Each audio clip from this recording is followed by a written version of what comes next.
tonight's November 6th Stanley County Board of Commissioners meeting. We appreciate you guys being here. Commissioner Vice Chairman Almond is joining us tonight remotely. Zach, are you there? Yes, sir. Okay. Yes, sir. I assume you'll mute unless you're needed, but I've got your mic hot, okay? Let me see. We have a fairly full agenda tonight, so we're going to try to make this make sense as best as possible. I've got 1, 2, 3. I have 4 people here for public comments that have signed up. What I'm going to do is, I see one is for the livestock arena, and it looks to me like 2 are for maybe the SCAPS, the APS discussion. So I'm going to have those public comments at the time we have that discussion item. So it just makes sense and it's fresh in everybody's mind, as opposed to having those comments now and then 45 minutes later we talk about that topic. I believe I have one other person. Let me see. I'm not calling you up yet, but Mr. Clint Louis, you here? Yes, sir. You are not talking about APS or? No, sir. Okay, good. Then I'm going to call you first when it comes time for public comments. Thank you for that. I'd like to begin this with the invocation and pledge of allegiance. Commissioner Eifert, will you do that for us this evening? Let's pray. Our gracious Heavenly Father, we humbly come to you tonight, once again, thanking you for the many blessings. And Lord, I pray for each and every person in this room tonight. Lord, you'll continue to bless them, Lord. And, I pray for our fire, our police, our EMS, Lord, that protect and serve us daily. Lord, I pray a special blessing for this board and the decisions we make for Stanley County. Lord, I pray that you'll be with our military and their families for the sacrifices they make daily. Lord, continue to bless us and be with us, Lord. And for those who are sick and for whatever reasons, Lord, just lift them up and continue to wrap your arms around them. Thank you so much for our county employees, our staff, Lord, for all that they do for the citizens of Stanley County. These things in your precious name that I pray. Amen. If you would stand for the Pledge of Allegiance, please. I pledge allegiance To the flag of the United States of America and to the republic for which it stands, one nation, under God, indivisible, with liberty and justice for all. Thank you, Commissioner Eifert.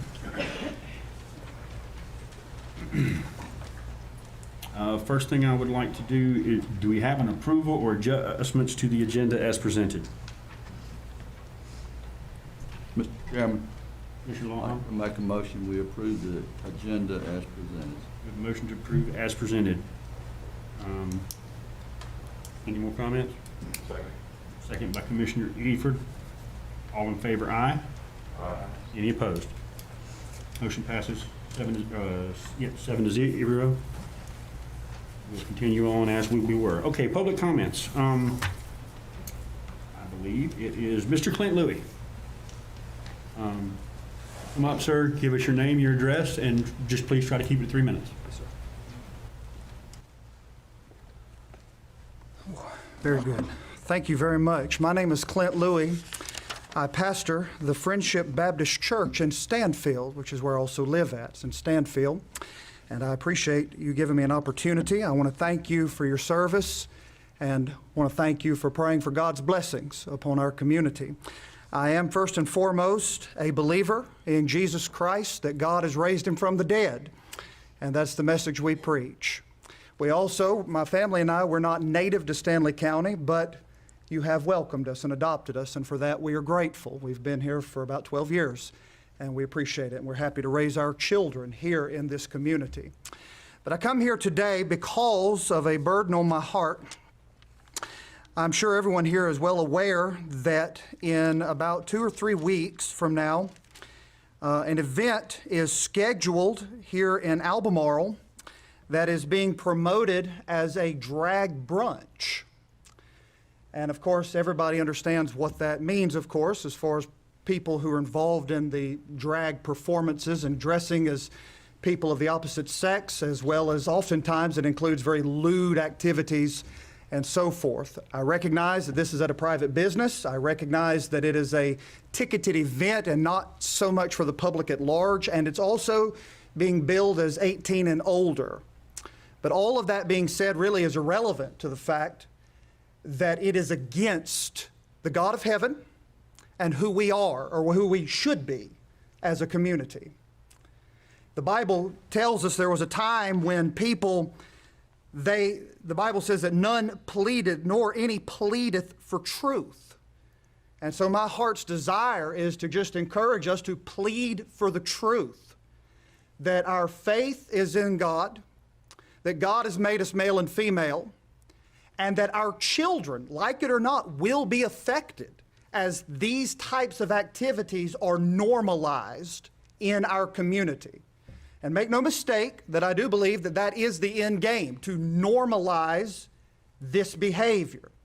Just to be crystal clear, that Scripture speaks of these types of behaviors with terms like these: against nature, vile affection, sodomy, and abomination.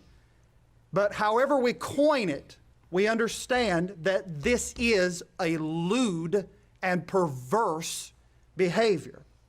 I understand and I recognize that this board is not a position to close such an event.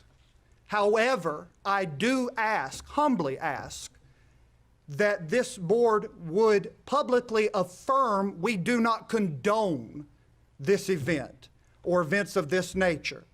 They will affect our community, our children, our families, and who we are as a people. It will spread a fire. It will spread as a cancer. And so I ask again for a public affirmation that as a community, we do not condone these behaviors or these types of activities. With that, I thank you for listening. I thank you for the time. God bless you, and God bless our community. Thank you, Pastor Louis.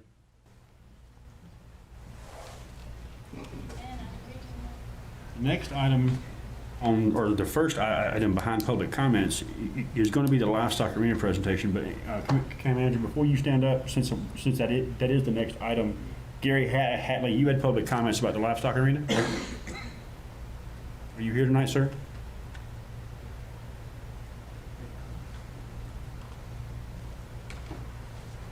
Since that's next on the agenda and we're still in public comments, we'll take care of that first. Thank you, Mr. Commissioner. I'm not ready for a big speech or anything. I just, as president of the Stanley County Farm Bureau, I wanted to show our support for the Ag Arena project, and the Stanley County Farm Bureau Board of Directors has financially supported it a great deal, and we just ask for your support to go along with it. Thank you, sir, very much. Thank you. Everybody except people that were going to speak on the other event. Curtis, were you going to speak tonight on that event? I'd like to, yes, sir. Come on up, sir. Just trying to keep it to 3 minutes. Yeah. First of all, I'd like to say thank you for all the support that y'all gave us up till now. And I came off and didn't get my presentation printed, so thank God for phones, I guess. But anyway, just like to make a few comments and give me an opportunity to concerning the arena. About 10 years ago, we started hammering this piece of iron out, trying to get something up and going, and we started out as maybe just doing a pole barn. Well, we found out right quick that if public was going to be there, in there, we had health departments and all that. Long story short, we had to come up with an arena and have an architect to draw it. Well, 2 years after we got started, the architect still hadn't drawn us a set of drawings. And so we got another architect to come in and draw. And along about those same times, the COVID hit, and also the prices of everything shot out the roof. So we went from a $2.2 million building to a 5.8 now. And thankfully the Farm Bureau kicked in. Their first pledge was $250,000, and a few months ago they upped that to $150,000, so it's $400,000 now. Also, our Representative Wayne Sasser has found us $125,000, and we're also continuing and soliciting funds. We sold plaques for $2,500 a piece that you could put your farm name, a family member, or whatever you wanted on that plaque for $2,500. As of right now, we got some over 50 of those sold, and looking to try to keep selling them.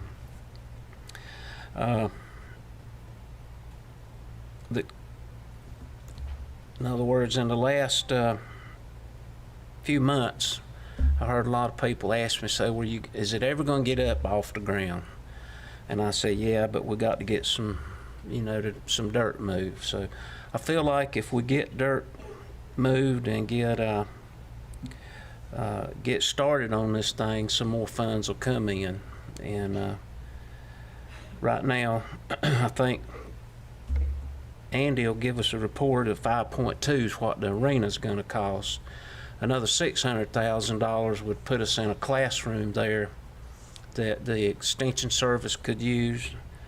The FFA group that's with us tonight, they could get a lot of benefit out of it. I could stand here and tell you hundreds of things that building could be used for, but we don't have time for that. Largest taxpayer in the county right now is landowners and farmers. Well, being a farmer, I've not come down here and asked for nothing, but I have come tonight asking to go ahead and let's build this building with a classroom on it.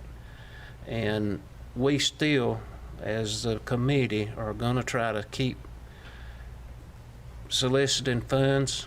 I think we could sell the naming rights to the classroom and come up with the $600,000.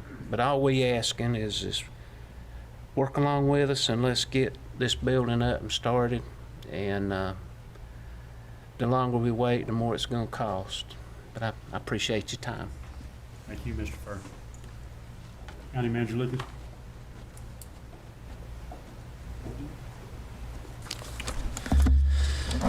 Thank you, Mr. Chairman. I had in here that some of the members of the Livestock Arena would be here this evening, and they are from the steering committee and gave their comments.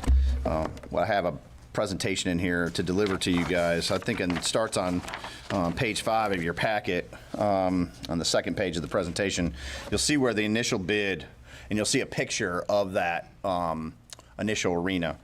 And that initial arena had a ticket office and a concession stand and 2 restrooms adjacent to that area. When that was bid in July of 2018, the bid came in at $3.492 million. At that point in time, the county had pledged $1.75 million towards the project. And the board deferred the project in 2018 and sought $1 million from other sources before moving forward with the project. So that happened in 2018. And then if you flip to page 6 in your agenda packet, at that point in time in August of 2018, there were roughly $900,000 that was raised in private grants and pledges. And we're up to about $1.22 million at this point, and almost 800,000 of those have been paid actually to the county that we have in a reserve account set aside. It's obviously not commingled with the general fund or any type of operational funding, but it's in a capital project budget. And the county is still only pledged $1.75 million towards that project. So right now, between what's paid and what the county has pledged, you have about $2.9 million that are there and pledged towards the project. If you flip to page 7, about 2 years ago, the board began to get interested, and this was probably right around the time COVID was happening, but it got interested in this project again. And some of you even took a trip to Union County to look at their facility. And so what ended up happening is the board then said, we want to do a design build project, and we're going to engage a general contractor and let them come up with estimates of what it would cost to build something similar to what was in Union County. You all really wanted that, the additional sort of gathering meeting space. I think Curtis referred to as a classroom, but it's really about 3,500 square feet of meeting space, where you'd be able to house 300 to 350 people for a dinner, a reception, some other type of meeting, large meeting that right now you really don't have the capacity to do in this county. Until recently, the hospital wasn't allowing folks to even gather in the hospital space over there. And I don't know what the rules are. I think my understanding is they may have just started doing that again, and I don't know what the rules are around COVID or anything else over there with those events. But I know there's a lot of different functions that are, kind of scrambling, because we get calls all the time where, does the county have any space that we could use? And so it's about, so the revised design that you see on that page shows that 7,000 square foot space that has the ticket office still, restrooms and concession, but also includes about 3,500 square feet of meeting space, all in a HVAC controlled area. Would have a roll-up door on the side so you could actually drive vehicles or trucks into it, and if you wanted to do some sort of showcase or something else.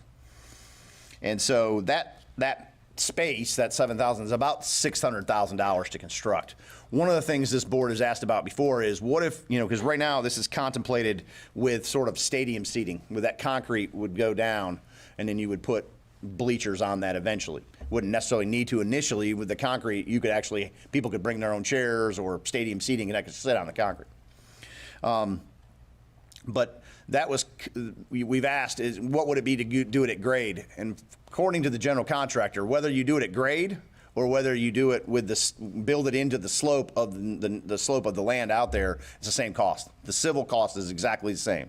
Because right now you're going to be just digging down at the one end so that you can build it into the grade. If you were to do it all at one grade, then you're going to have to put all that fill in to the lower end and build it up several feet in order to get it all at grade. And so they said either way, the cost for the civil is essentially the same. And so, I think staff would look at it and say, if the cost is going to be the same for the civil, I would recommend doing the concrete, stepped in. One, because it's more aesthetically pleasing and a more attractive facility. Two, you wouldn't immediately have to buy bleachers. I mean, because if you do just at grade, the bleachers aren't, that's a piece of equipment, so that's not included in your capital cost. You're going to have to buy those separate and apart from that. And the other thing is, as soon as you walk in the doors of your facility and go out into the arena, you're going to be staring at the back of bleachers. And so that's not going to be the most attractive looking facility anyways, because your bathrooms are on this side of the building. They're not, in Union County, the bathrooms are on the other side. So you have to walk all the way around the arena, go to the bleachers, and then the bathrooms are over there. And this one, the bathrooms and the concession, the ticket office is all as you walk into this space. And so then you'd go into the arena. So you'd have to put the bleachers on this side so people can access the restrooms. So basically what you're looking at is a $5.8 million facility.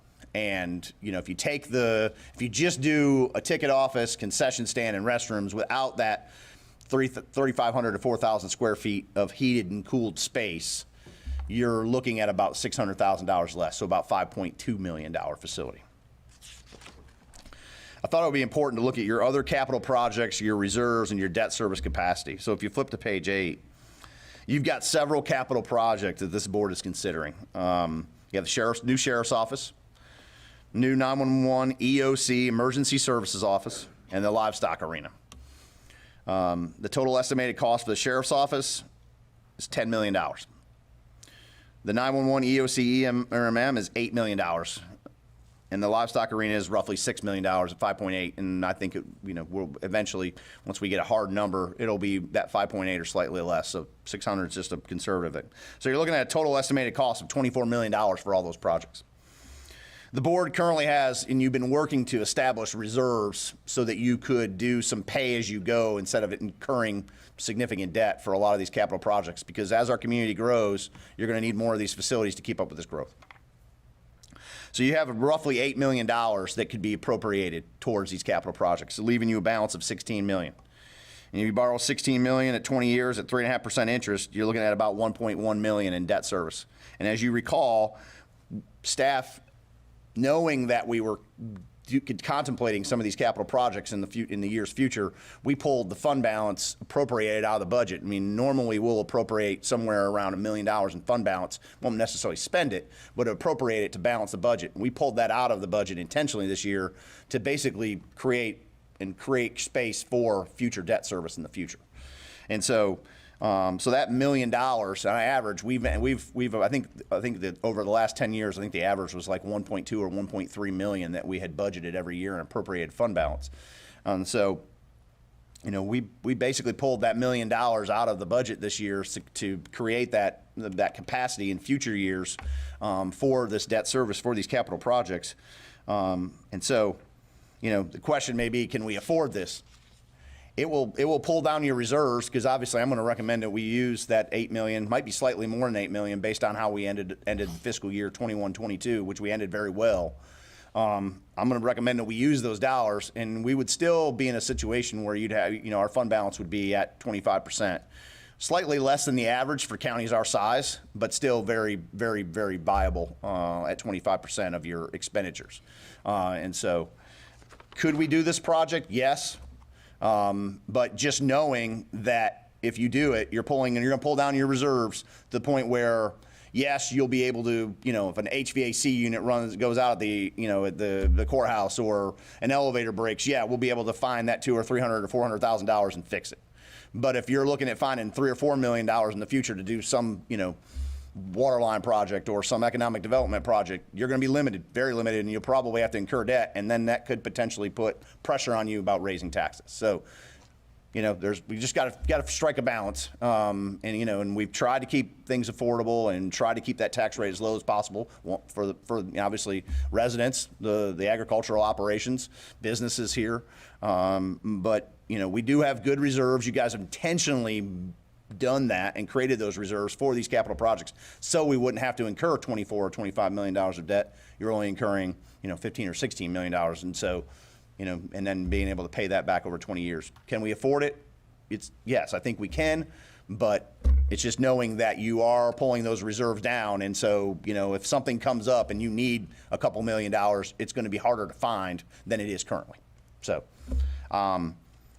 basically, moving forward, we have some options. I mean, we can move forward with the full design and the guaranteed top maximum price. At this point, the general contractor has done rough design, rough estimates, made phone calls to kind of give us a good estimate. So to basically say, yeah, we're willing to do the project, go forward with your design, because then they'll fully design it so that it can be permitted through inspections. And at that point, there'll be a guaranteed maximum price. So basically, if it goes over that, general contractor has to incur that cost. If it comes under it, we share that savings 50-50.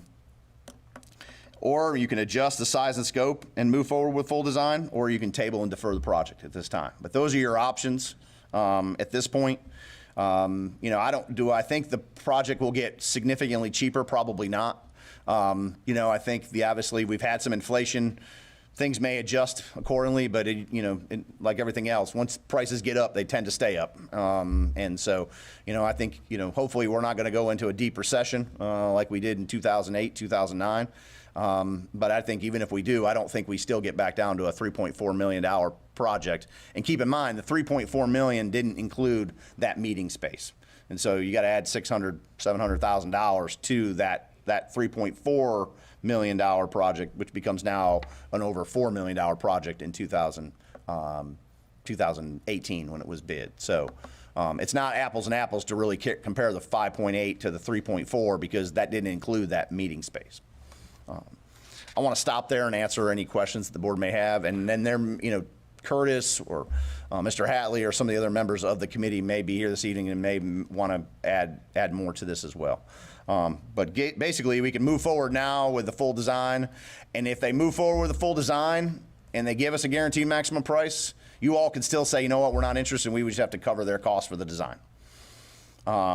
Or you could say, we don't want to, that 5.8 just seems too high. We want to adjust the size and scope and then move forward with full design, or you can just completely table the project. But we got to give the general contractor some idea what to do, because they're just sort of in limbo, and they're trying to plan out their projects too in terms of what their scope, what their volume of work is, and so they're sort of saying, hey, give us an idea what you want us to do, so we know how to plan our other work.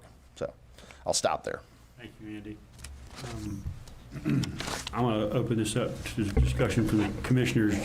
Just you guys keep in mind, Mr. Curtis Furr and them are here, so if there's something that you want to ask, I can call them up and they can answer your questions. But discussion from commissioners? I'd just like to make one. Go ahead. Mr. Furr? As far as any kind of events that you're going to be having, are you going to be making money with that, correct? We will generate revenue. Will you cover our cost? I mean, I think you use the Agri-Civic Center as an example. Our Agri-Civic Center budget is over $300,000 a year, and we generate $60,000 in revenue. So you're not going to cover, you'll generate some revenue to offset the cost of these events and putting things on, your water, your sewer, electricity to keep the lights on in the arena, help offset the staffing cost. Yes, you will generate revenue. You certainly will have a fee schedule for all the events out there. Now, there will be county agencies that use that won't, that are part of county departments, like Cooperative Extension doesn't pay to use the Agri-Civic Center. They just use the Agri-Civic Center. Correct, but if they go somewhere else, they have to pay to use somewhere else. Yeah, but like what I'm saying, if they use a livestock arena, they likely won't pay for it because they're a county agency. Correct. And then you also have agencies that are based here, nonprofit groups that pay one fee at the Agri-Civic Center. And then you have outside agencies, organizations that aren't based in Stanley County that pay a much higher fee. And so my guess is the fee schedule would be very similar to that, where, inside agencies would pay one thing, where, a state rodeo association wants to come in and have an event, that fee would be more substantial than if it was just a local organization that wanted to do, show goats or, some other type of event that, the local high schools would be doing.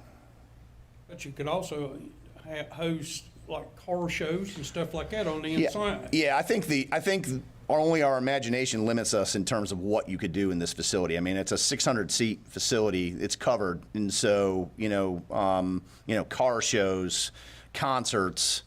You could have weddings in this event. The way that dirt is, it packs, it loosens up if you're going to do, show livestock and rodeos, things of that nature. But you can hard pack it to the point where you can walk on it, and really it's hard to tell you're even walking on dirt. So that it has that floor of that arena will have tremendous amount of flexibility in terms of the kinds of events you can have in there. Yeah, I think boat shows. We've had plenty of things happen at, on our lakes where they have no place to really gather afterwards for those fishing events, and so they end up being out of county for those fishing events when they hold their sort of reception at the end, because we don't have a place for them to go. This would be a place where they could potentially do that. So I think the types of events that could happen in there. Archery events. All kinds of things. It's covered. So yeah, I think only our imagination limits us in terms of what potentially could be there. Do I think it would get used? Yeah, I do. I think I know the Union County facility is pretty much booked every week of the year for something. I'd just like to make a couple of comments. I was on the board originally, Curtis, when you guys came to us, and I've been a supporter at the beginning, and in full disclosure, I bought one of those plaques to honor my sister who passed away. And I always thought this is a wonderful project. We made improvements out of the Ag Center. We made that extension, and since we made that extension in the lobby, that building's been able to use more. And I know they sell out quite a bit with the bookings at the Ag Center, and this is something that could be a good addition to that with all this space. They have a lot of dance things coming in, and when they sell out, they could use this. And also the other factor is this will bring in people from outside the county to generate beds.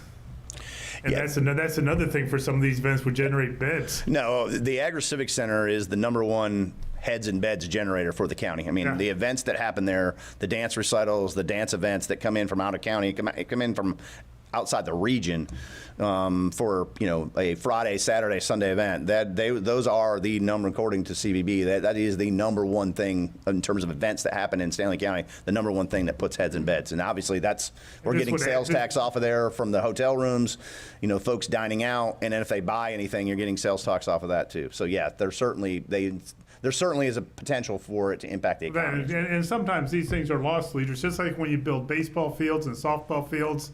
you don't really make money off of them, but it adds to what a community should be and what a community should offer. And with all the people moving into, now Stanley County, you see where the buildings are starting to really grow. So this is something for the future also. And it's been 10 years, Curtis. It's been a long time. I appreciate the Farm Bureau's support. I'd like to make a motion just to get it on the table and talk about it, to make a motion that we go ahead and move forward with this project with the $600,000 for to add the office, the space. So you're saying to move forward with the full design of the 5.8, the estimated $5.8 million project? The full thing, because I guarantee you, if you don't build it without that, it's going to be used not quite as much, and that's just about 10% of the cost, adding 10% to the cost. And if you build it without it, I would guarantee that you wish you would have, once it's been up there and it comes to the winter time and you wish you had something with cover in it. So I'd like to make that motion that we go with the full design. We have a motion on the floor from Commissioner Shudo to fund the project at full 5.8 million with the 600,000 added for the. Now, I'll say that we have a cost estimate for 5.8. It could be once they do the full design and, and they get their final bids and come back with a guaranteed maximum price, and they will set a guaranteed maximum price. It could be slightly more than 5.8. It could be less than 5.8, but that's their estimated cost at this point. Before I go on with the motion, is there another way he should? I think the way, if you want to move forward with the project, I think the motion would be that you are authorizing staff to tell the general contractor to move forward with full design and to generate a guaranteed maximum price. I'd like to change my motion. Because at that point, once you have the guaranteed maximum price, you then can say, you know what, we can't do it at this time, and you would have to pay them for their time to design it. But that you would be able to say, we'll table it until we Yeah, feel they come back with a $7 million price. If they came back, yeah, they did. We have to think about it. So I would make that motion that we instruct staff to go ahead and get a guaranteed price for this project. Let me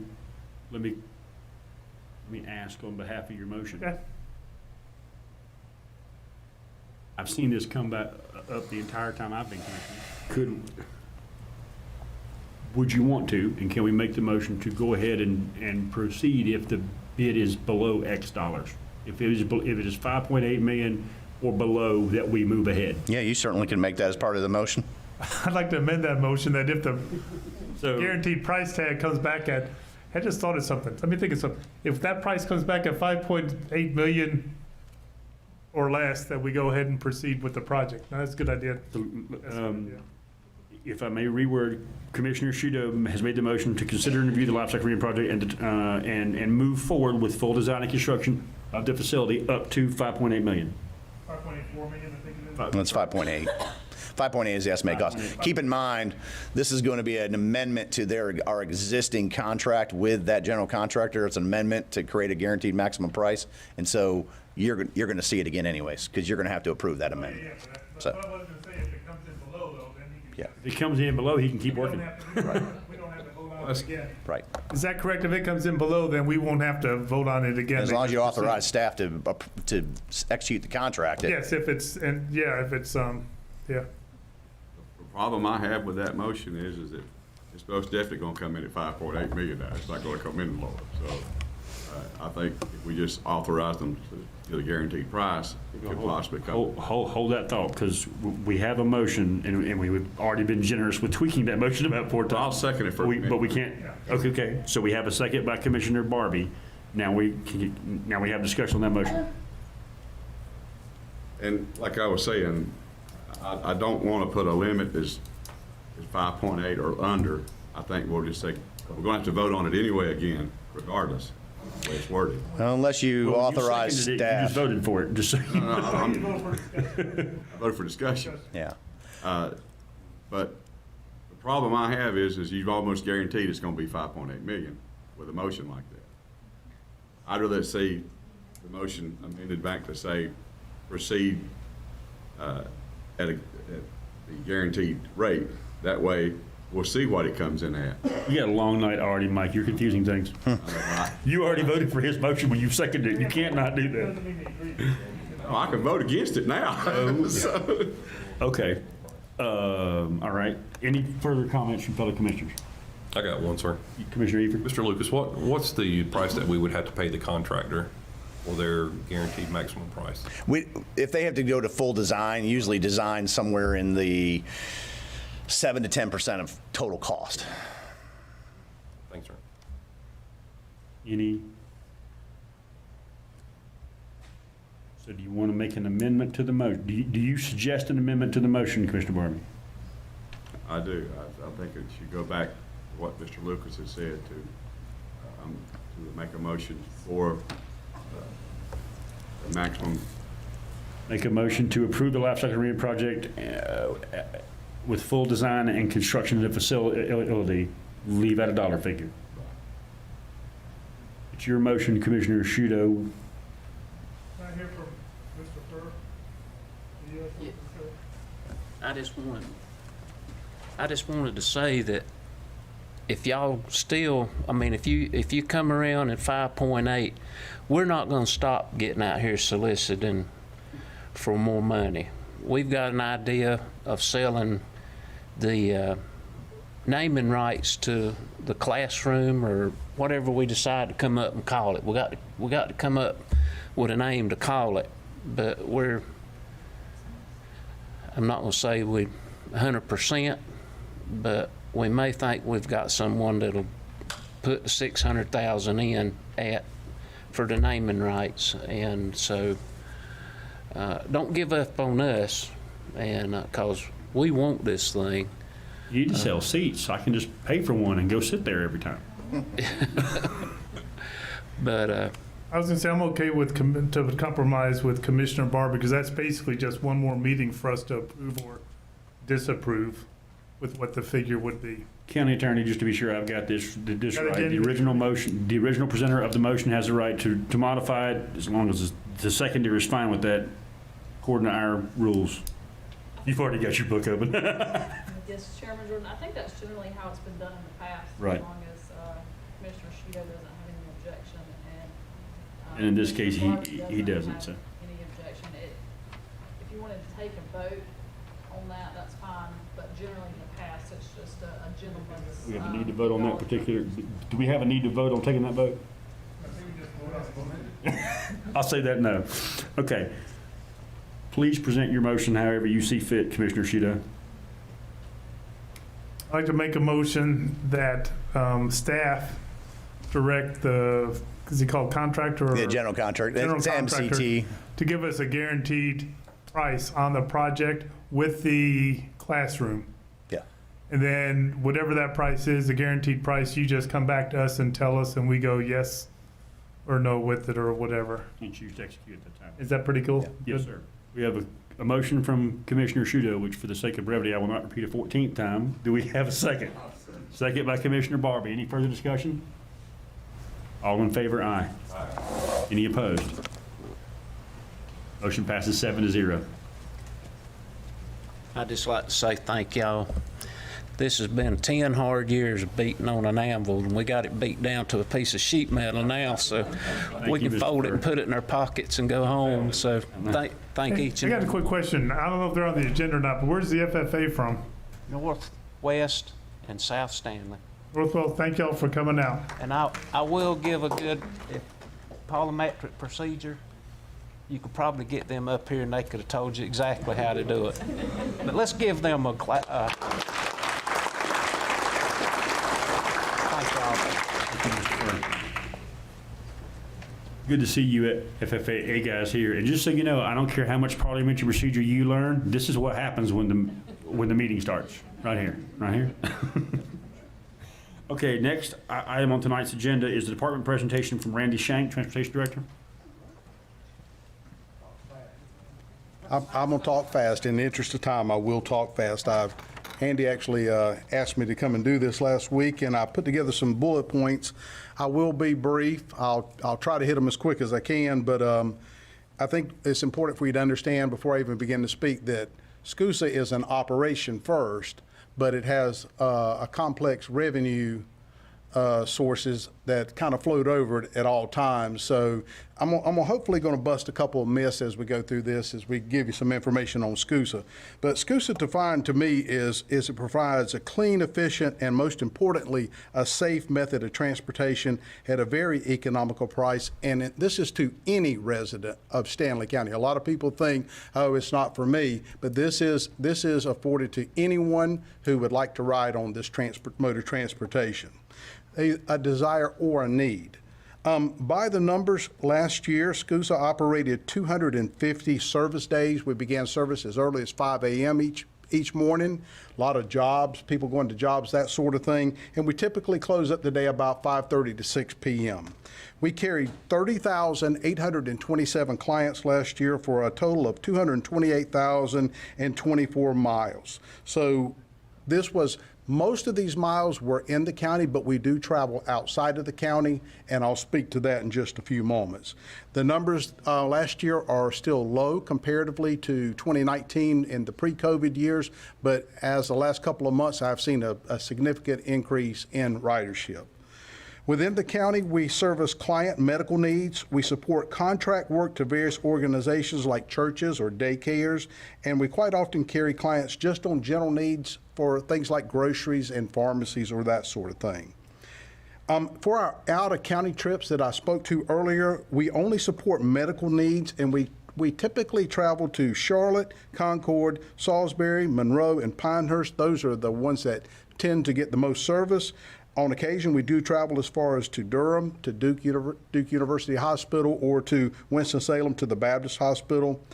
Out-of-county travel is delegated to only 3 days per week. We only go out of county on Tuesday, Wednesday, and Thursday. We pick 3 destinations on those days, and those are the first 3 that we go to. On Friday, we do go to the VA in Salisbury if the need arises. Our budget in '22 was $1,150,504, and we remained well within budget for the fiscal year '22. The budget supports 3 full-time administrative positions, 1 part-time position, 1 operations supervisor, a full-time mechanic, a part-time cleaner, and currently 15 driver positions. The administrative positions that I spoke to are funded by $5311, and remember that because we're going to talk about that in just a few moments. And that is at an 80% federal contribution, a 5% state. So for the local taxpayer, the administrative positions are funded at 15% of taxpayer dollars. So it's relatively low to the local taxpayer for the administrative portion of SCUSA. The operations positions are funded primarily by contract work, Medicaid, paid trips, and rider share requirement, and I'll talk a little bit to that in just a few moments. I did feel like it was important for me to speak to my revenue sources. The first one that I'll speak to is the 5311 Community Transportation Program. That's going to be the next item on the agenda that we're going to talk about in just a few moments. But these $5311 are supported again, as I said earlier, 80% federal, 5% state, and again, 15% for the local taxpayer. In fiscal year '22, we received $209,200 from the 5311 grant administration. As far as capital projects, we're again funded by the 5311 capital project and 5339 project. I'm going to go ahead and tell you that we are not going to be talking about capital projects tonight for SCUSA. Capital application for fiscal year '24 has been delayed, and primarily that's because of the vehicle shortage. I had a lot of trouble with that last year. In fact, last year I ordered 3 vehicles and I got 0. So, and I'm still struggling to get those vehicles and probably are not going to. But anyway, other projects such as things like parking lot pavements, sometimes those are funded at 50-50. With the taxpayer could be on the hook for 50%, but typically what you're going to see come through for SCUSA is vehicles, and just to let you know, the taxpayer is on for 10% of that. It's 80% federal, 10% state. So on the capital projects, 10%, but on the administrative part, it's 15%. So it's still a lot of value to the taxpayer. Can I ask a question before you get Sure. too far in it? Vehicles, I assume you just can't get them due to the fact that you can't find them anywhere? Well, we could talk for days on this, but primarily what happened is I contracted with vehicles last August 6th to be exact. And here's a primary example. One of the 22-foot larger vehicles, the LTVs, I put an order in for $72,000 roughly on it. They canceled that contract last month, and they're going to re-offer the vehicle, and it's going to be $125,000. So what basically happened is the chassis couldn't be made available at the old price, so they came back with a new price is what's happening. They were losing too much money to meet the contracts, and they said it was because of COVID, this, that, and the other thing, and it's just been quite a mess, to be honest with you. Two of the other vehicles I ordered last year, I'm going to replace them with smaller vehicles. One of the bus companies was able to get some chassis, and I committed to two of those. It's really been very difficult to get any kind of vehicle. In the future, they said some that I may apply for in November is when the capital project's going to open back up. They said it could be 2 years until those are filled. So it's been quite a challenge. One of the other funding sources is what we call ROPE money, and that is Rural Operating Assistance Program money, and that is a state-funded public transportation program, and it's administered by the North Carolina Department of Transportation, and specifically the Integrated Mobility Division, which is the division that I answer to. ROPE dollars fund 3 specific types of clients, and those funding sources, we'll call them E&D, which is elderly. We call them general public, and then also jobs dollars. So last year in fiscal year 22, we received $189,115 of ROPE money. Basically what happens is with ROPE money is I'll use that if one of those 3 groups of folks are riding on SCUSA, I'll use it to underwrite the majority portion of that ride, and then the rider itself will be responsible for, say, like $1.50 or $2.50. It depends on how far the destination is for them. So their portion will be, apportionment to them, but most of that ROPE ridership is funded through these dollars, and I have to provide documentation. There's a lot of administrative work that goes along with managing these funds, as you can imagine. It's important because it is money, whether it be local taxpayer money, state taxpayer money, or federal taxpayer money, it's still money that has to be answered for. Another source of revenue is Medicaid contract. That's a large portion. Last year, we generated $169,918 in Medicaid revenue. DSS is one of our primary clients that we actually do have a contract with, but the other portion is we had some Medicaid expansion last year in the transportation arena, and there's actually brokers that have gotten into the transportation portion of it. That's caused a slight reduction in Medicaid monies over last year, but because basically what I anticipate coming around is some of these Uber type firms coming in here and kind of eroding away at the Medicaid dollars a little bit, but we're still holding our own pretty good with that.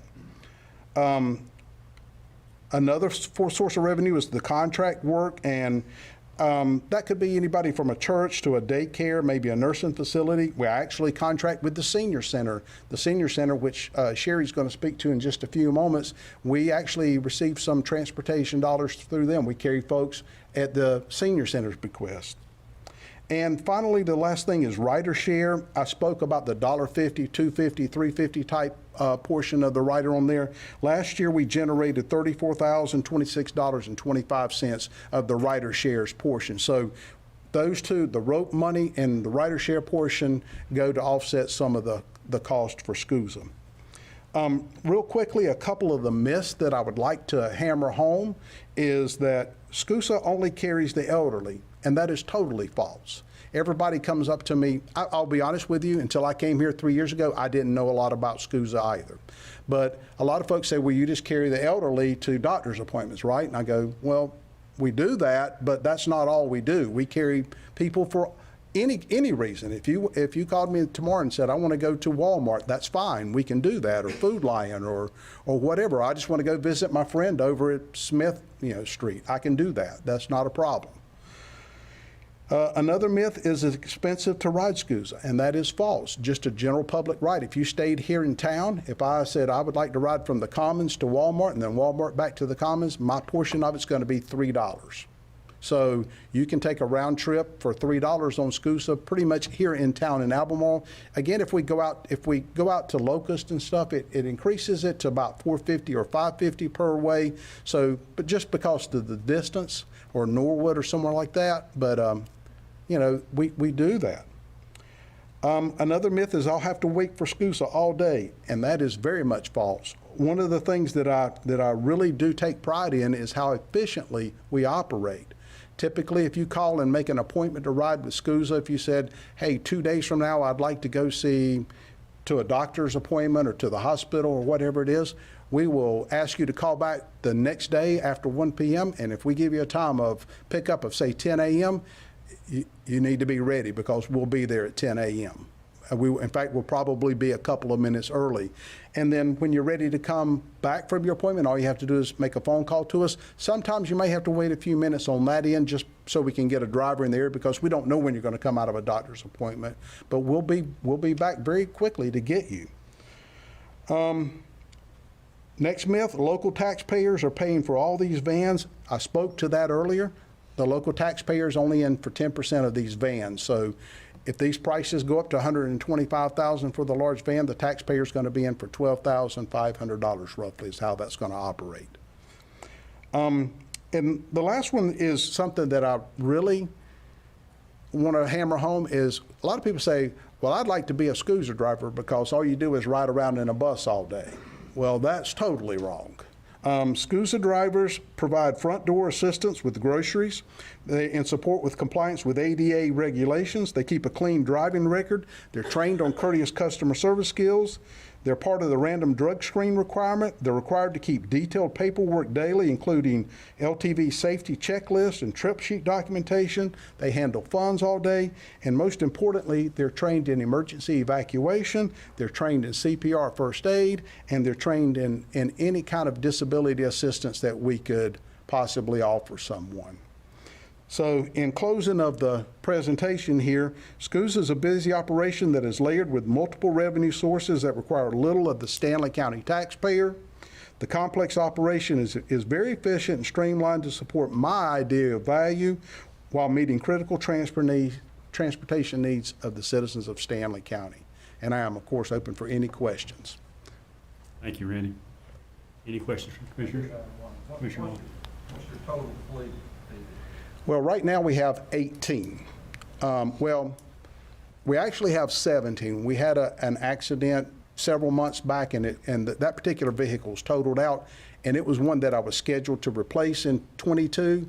I cannot get that vehicle. I'm going to have to reapply for its replacement in November. It's probably going to be 24 or 25 until I can get it, so I really have 17. But again, like the big bus, we only use that for big groups, summertime. You know, we did a lot of stuff to the pools and stuff like that this summer. So as far as the true number of vehicles that we use daily, is probably around 8 or 9 that we use that are the workhorses. But we'll fill in with any of them. When I can get these 2 smaller vehicles that I've put in for, and I should get this fall, I've got to jump through a few hoops to get these. They're going to be good for traveling in and out of small places because they will have a lift on them. I have 2 out there that do not have a lift, and those are limiting to us because of that fact, because a lot of people need the lift. Thank you, Randy. Can you speak on maintenance of the vehicle, gasoline purchases? Well, Whether they're all done locally? Yeah, absolutely. Well, I do have a full-time mechanic. Unfortunately, he resigned last Friday. He was a fantastic resource to me. He's chosen a new career in law enforcement, and I wish him well. He was a fantastic mechanic, and I would love to have him back at any time. So we do have an opening for a fleet service mechanic, but one of the things that we have is we have a software program called AssetWorks, and it keeps like oil changes and that kind of thing in line. We have to meet maintenance requirements, or we'll get dinged on audits or something along that line.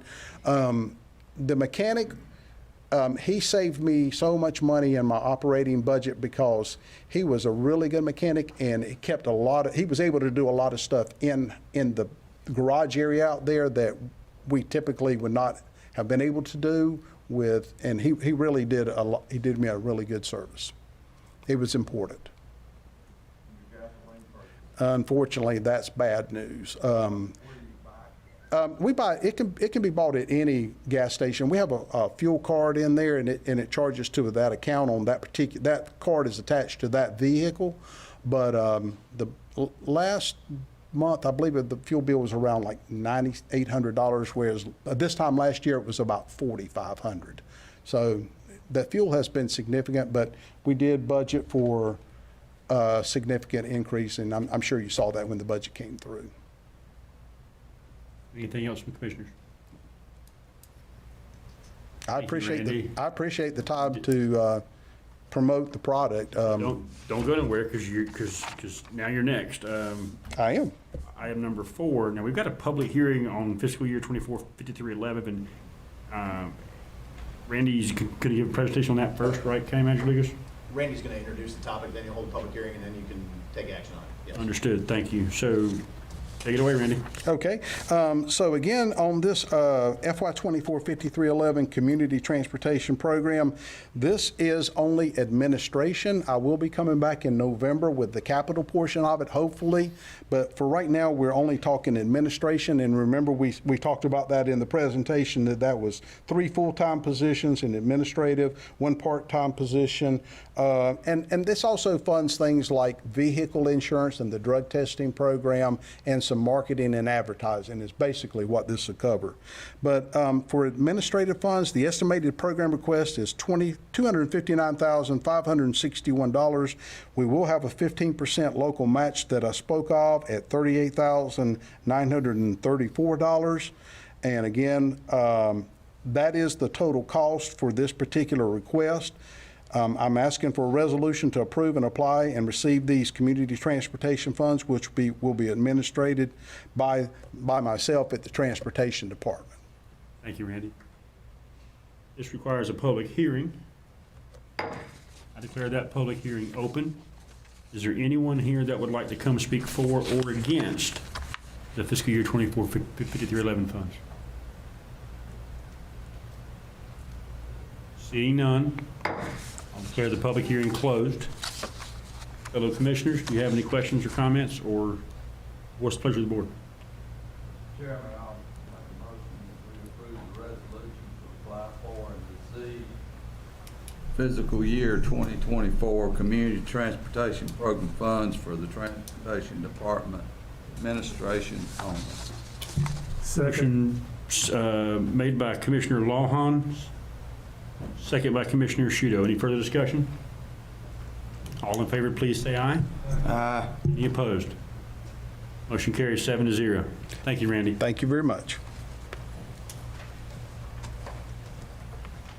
Item number 5 on tonight's agenda is going to be the NCDOT fiscal year 24-53-10 capital purchase, and that's going to be Ms. Sherry Parker. Good evening, Commissioners. Thank you for allowing me the opportunity to speak on behalf of the Senior Services Department. We are applying for a fiscal year North Carolina DOT Capital Purchase of Service Grant for $60,000, which will help expand transportation services for older Americans, 65 and older in our county. This grant would allow us to purchase additional transportation services from SCUSA and provide more services above what we are able to offer through the HCCBG grant. The 10% local match will come from HCCBG funds that our department already receives. So we are requesting approval of the program and the application for this grant, along with the public hearing to receive comments. Thank you, Ms. Parker. It seems pretty straightforward. Any questions from commissioners? There's not a public hearing on this one. It's just actionable.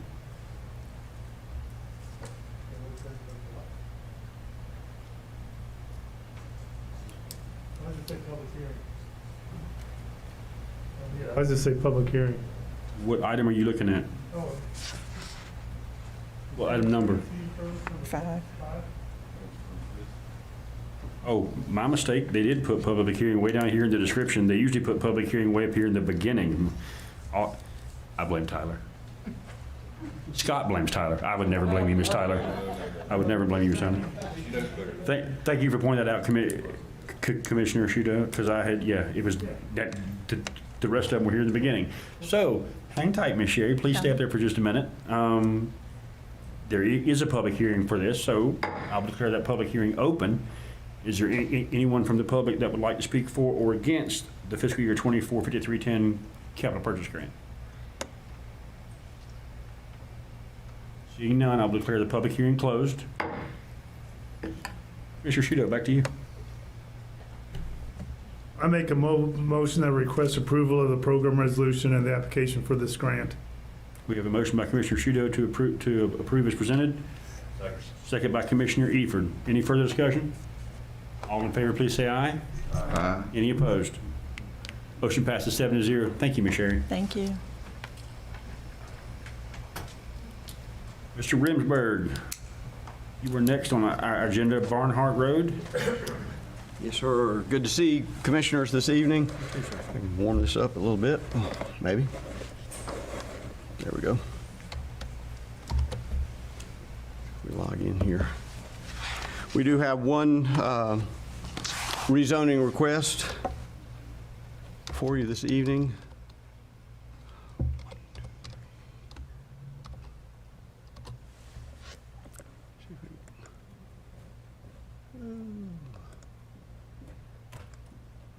Maybe we'll have this up in here in just a second.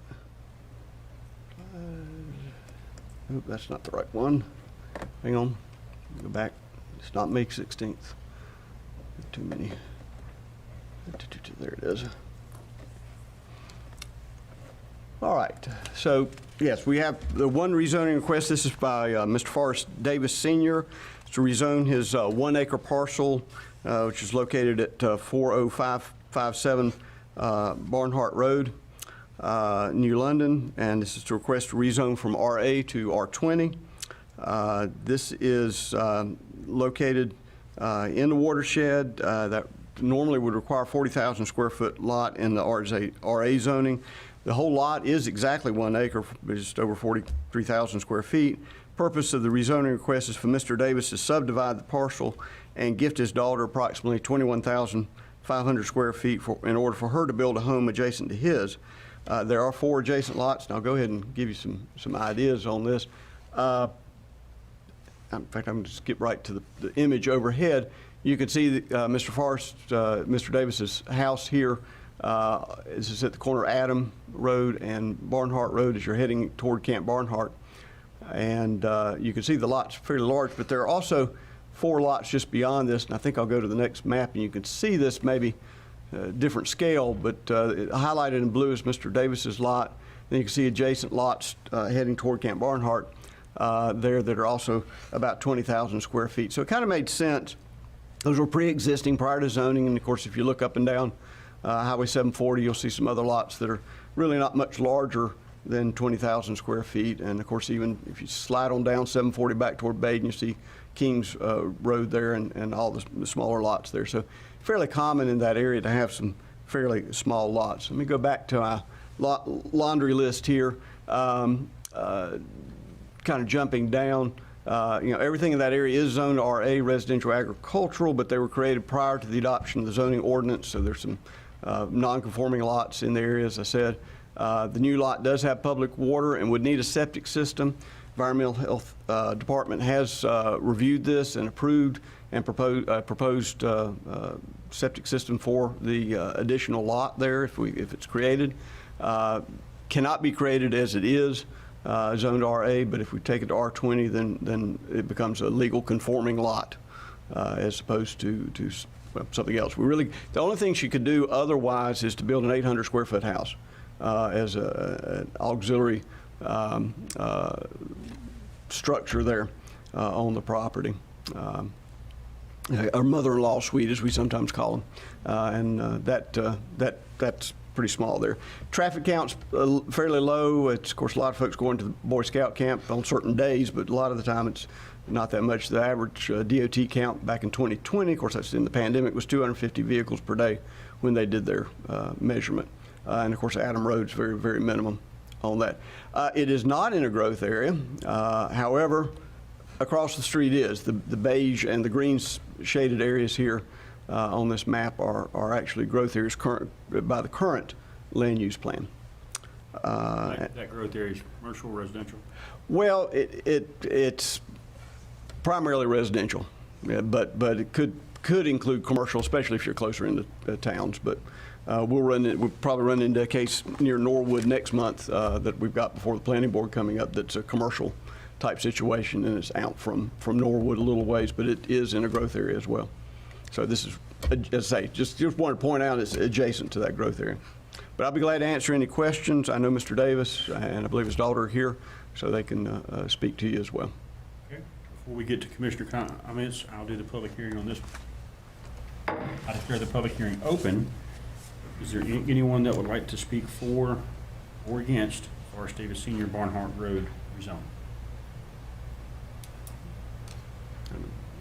Do you want Mr. Davis to speak at all? Or? If he feels he needs to. I don't know. Mr. Davis, if you'd like to.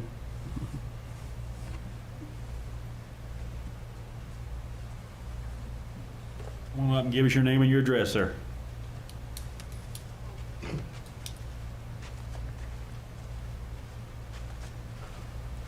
Good evening, Commissioners. I'm Forrest Davis. I live on 40557 Barnhart Road. And we've gone through the rezoning process with the planning board, and all the land is perked. It perks real well. And we're just ready to move forward. Thank you, sir. Commissioners, do anybody have any questions for Mr. Davis? Yeah. Anybody else speak for or against? You can have a seat, Mr. Davis. I will declare this public hearing closed. What's the pleasure of the board? Mr. Chairman, Commissioner if I Eford. can make a motion to approve the rezoning request for 40557 Barnhart Road from RA residential agricultural to R20 residential, because this lot is adjacent to other smaller lots and fits into the character of the existing neighborhood. You, Commissioner Eford, second by Commissioner Furr. We have a motion by Commissioner Eford, seconded by Commissioner Furr. Any further discussion? All commissioners in favor, please say aye. Aye. Any opposed? Motion passes 7-0. Congratulations, Mr. Davis. Thank you, board. Appreciate it. Thank you, Bob. Item number 7, we have another public hearing on this. This is going to be Dwayne Wingo, adoption of the Stanley County Utilities System Development Fee Ordinance. Let me check in with Commissioner Alwyn. Commissioner Alwyn, you still here? I'm going to have to unmute for a moment. Yes, sir, still here. Just don't fall asleep on us now. Good evening. Thank you, Board. Stanley County Utilities has attached the Stanley County Utilities Water and Sewer System Development Fee Study in your packet and is submitting the Water and Sewer System Development Fee Ordinance for adoption by the Stanley County Board of Commissioners. For the sake of expediency, we'll refer to system development fees as SDFs or SDF. Before the vote to adopt the SDF ordinance can proceed, a public hearing must be open to discuss any questions, comments, or concerns. After all questions and comments are addressed, the public hearing shall be closed and a vote to adopt the system development fee ordinance may occur. Notification of the public hearing was advertised in the Stanley News and Press in advance of the September 6, 2022 Board of Commissioners meeting. The purpose of the SDF study completed by the Wooten Company is to provide required professional engineering analysis of Stanley County's water distribution and sewer collection system, along with previously approved Stanley County water and sewer capital plans to determine the maximum fees that may be assessed by the county for new development requesting water and sewer connections. The fees to be adopted in the SDF ordinance shall not exceed the fees listed in the SDF study. These fees are not applicable to existing residential, commercial, or industrial development that are in place or have applied for a water or sewer system connection before the SDF ordinance adoption date. These fees are applicable if there is a request to upgrade the size of the water or sewer service connection or new development is constructed on the property requiring additional water or sewer service capacity as described in the SDF ordinance.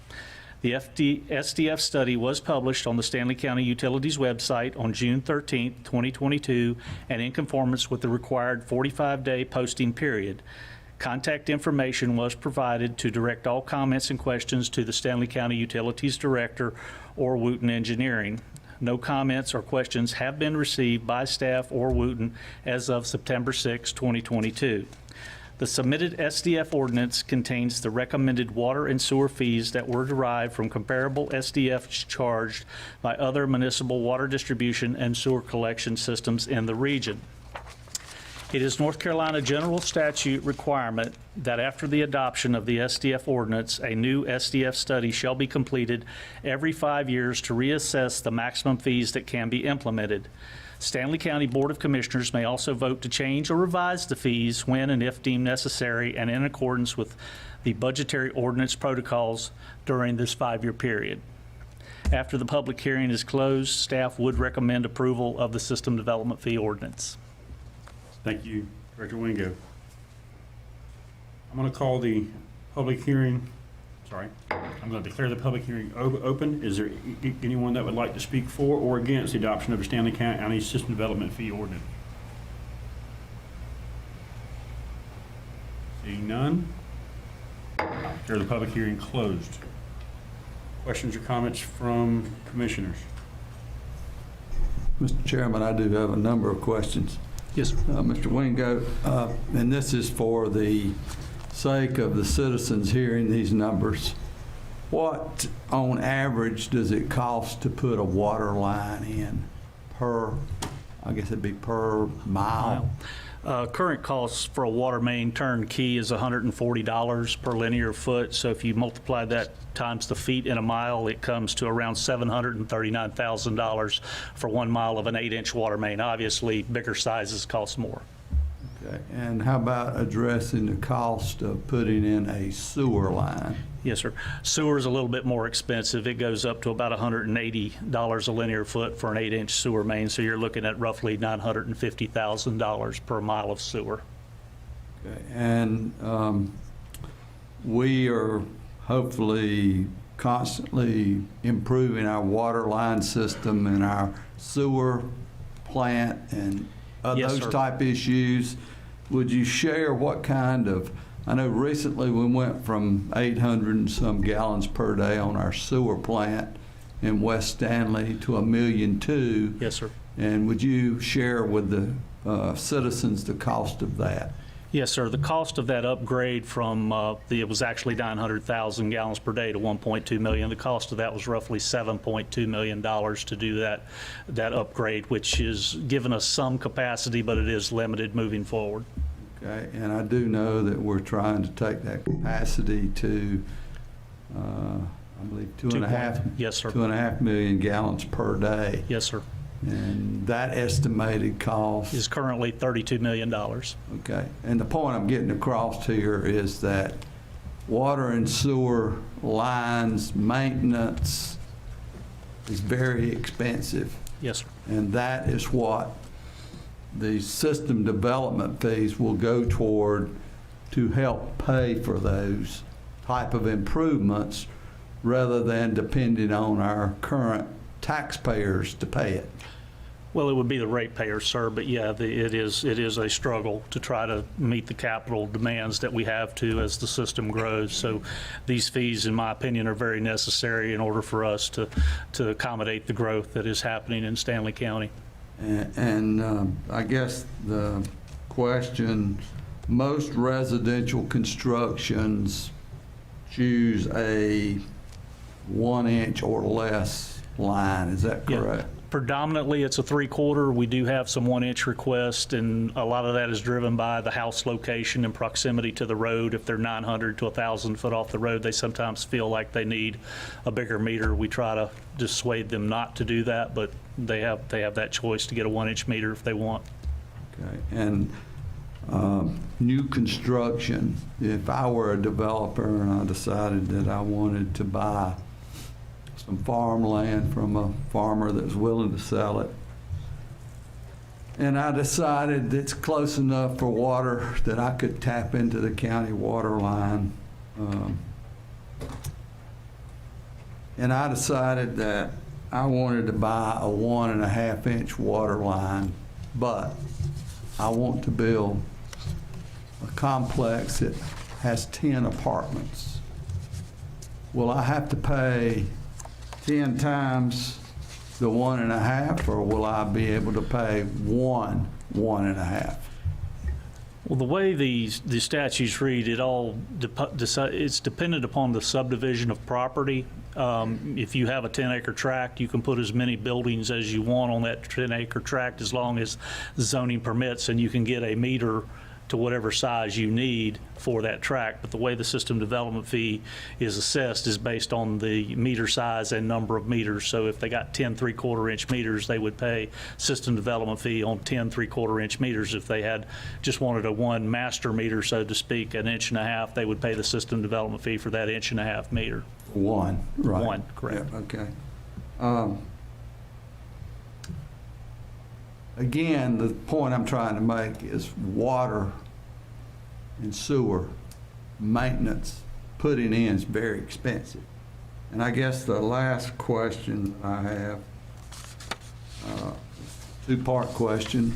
If someone's building out in the county and they have to drill a well and have to put a septic system in, what would be the average cost in Stanley County to put a well in?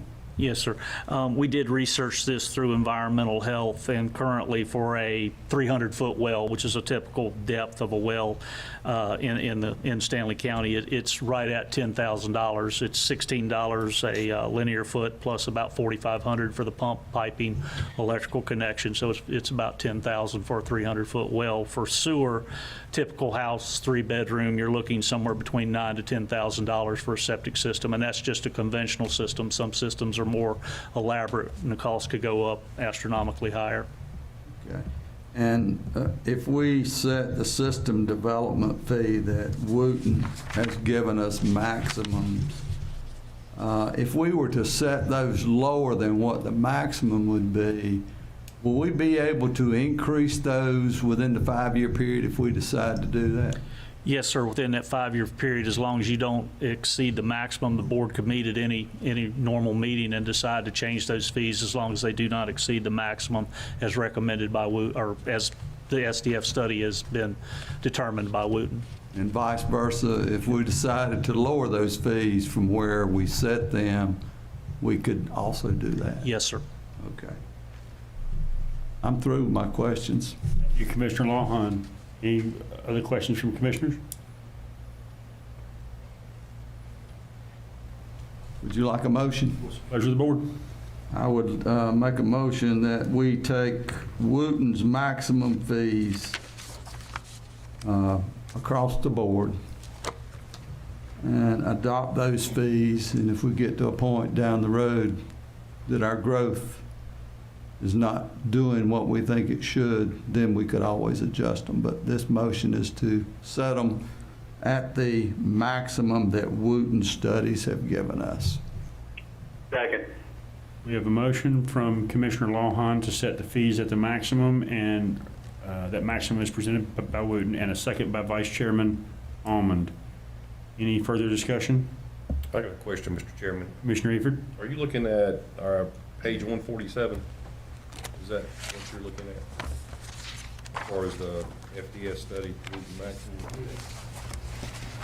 Yes.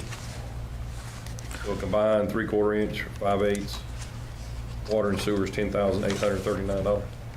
Okay, that's right. If you were to buy a 3/4 inch line, you put a well and set the tank in, you're gonna spend more than that. But that's the maximum that we should charge.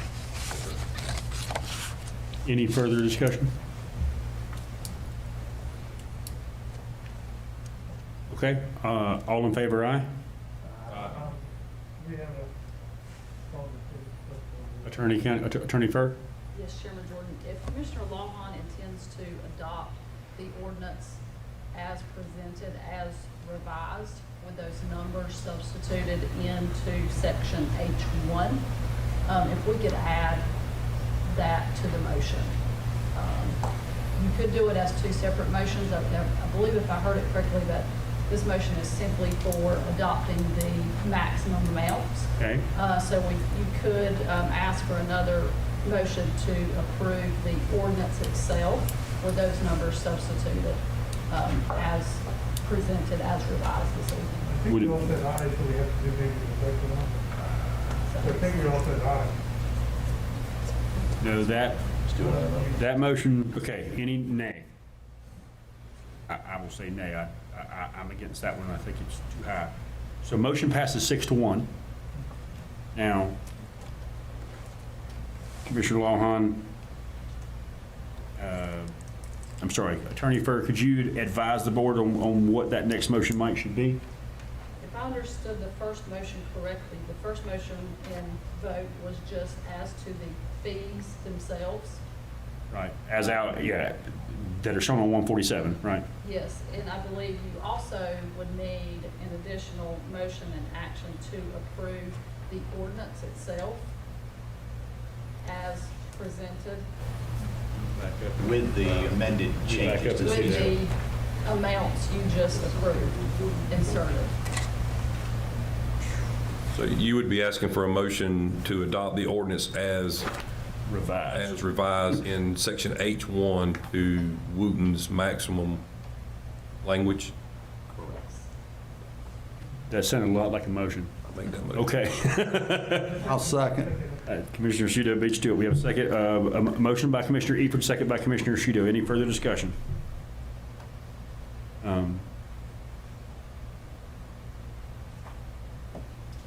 Attorney Furr. I'm thinking this through. Never mind.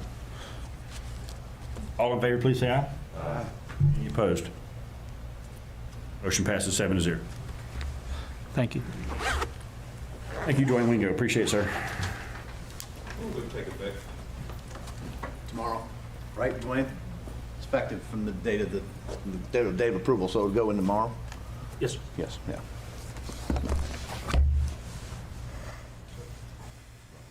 Next item on the agenda, the SWSA interim financing extension. County Manager Lucas. Sir, Mr. Thurman, thank you, and members of the board. The Board of Commissioners initially approved a zero-interest interim loan to the Stanley Water and Sewer Authority so they could cover the cost of the engineering and easement acquisition for the Phase 4 Stanley Water and Sewer Authority water line extension project. The interim financing agreement expired on April of 2022. As such, it's recommended the Board of Commissioners extend that interim financing agreement until June 30th of 2023 to allow SWASA additional time to complete all the USDA loan requirements. I would answer any questions that you may have, and there's a amended interlocal agreement in your packet for consideration. Thank you, County Manager Lucas. You guys have all got the amended agreement there. Any questions for the County Manager? What's the pleasure of the board?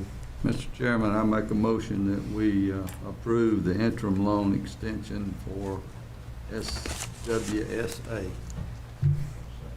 Motion to approve by Commissioner Lawhon, second by Commissioner Barbie. Any further discussion? All in favor say aye. Aye. Any opposed? Motion passes 7-0. Thank you, Andy. Mr. Chairman, would you allow us to have a 5-minute recess? Looked at my watch, thinking to myself, is anybody going to ask for a recess? It's about time. All right. I'm going to call this, what time is it? 11 o'clock. It is, I'll say we're back, it is 7:27. We're back here at 7:35. We're in recess. Call this meeting back to order. The AV guy was right on that. Thank you back there. Next item on tonight's agenda is an animal protective services discussion.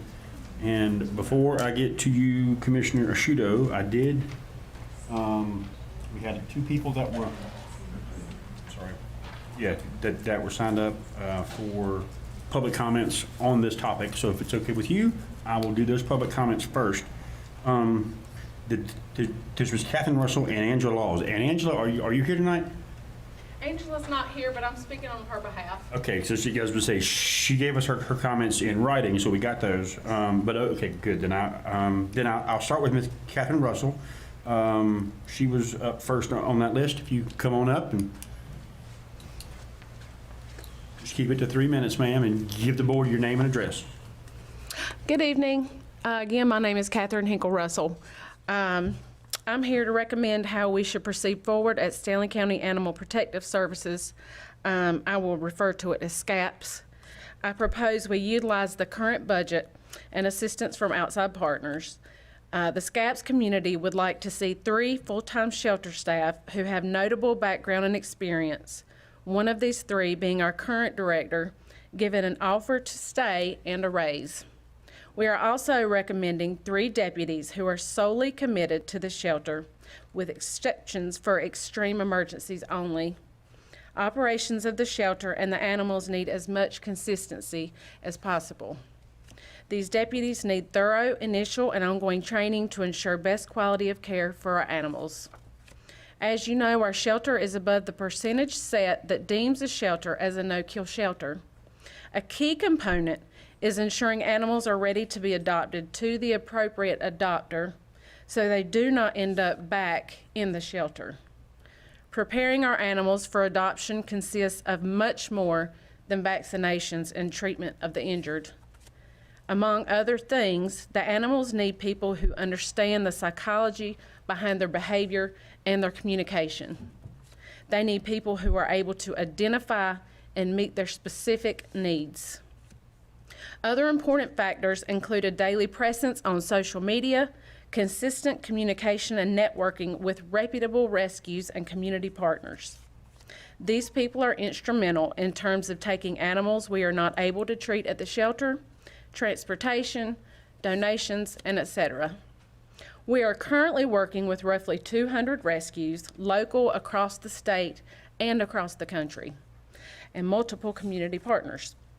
There are others who have recently reached out to offer their assistance, for example, group homes for the autistic. These partners can be instrumental in handling essential time-consuming tasks that are a lot of times put on the back burner, for a lack of better verbiage. Such as keeping the outdoor buildings organized, preparing enrichment activity materials, and etc.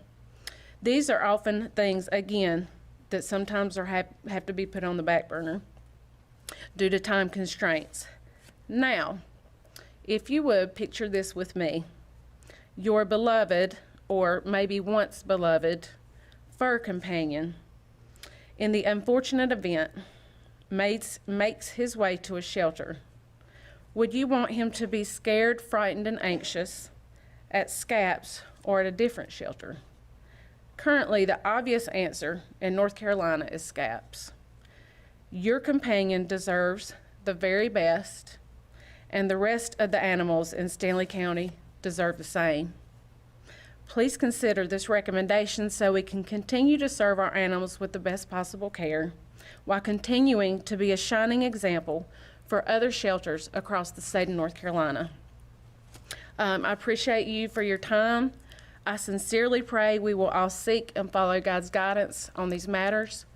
And at this time, Mr. Dorn, would you like me to speak on behalf of Ms. Laws? We've got Ms. Law's comments here. Andy, what's the precedent on that? I mean, normally I would say if you want to speak, you got to be here to speak. I would defer to Sorry. attorney. Attorney Fur. And you all have the comments, so. Yeah, we've all, I mean, yeah, we've had these comments for a couple of days.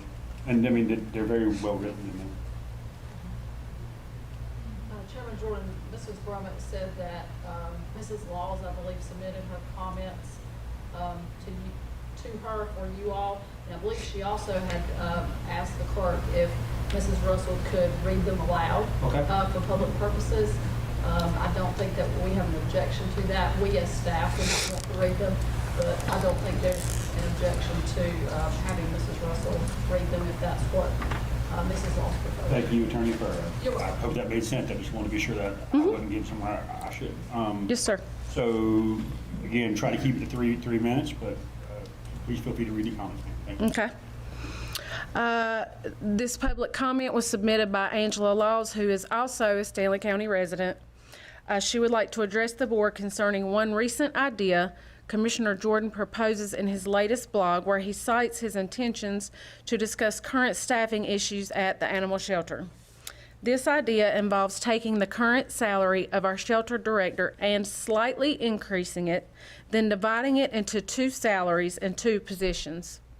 He also proposes these new positions answer directly to the deputy of charge of SCAPs. However, the North Carolina Animal Welfare Act and the Animal Welfare Division of the North Carolina Department of Agriculture ensures that state shelters' animal caretakers operate under the supervision of a superior with animal husbandry experience.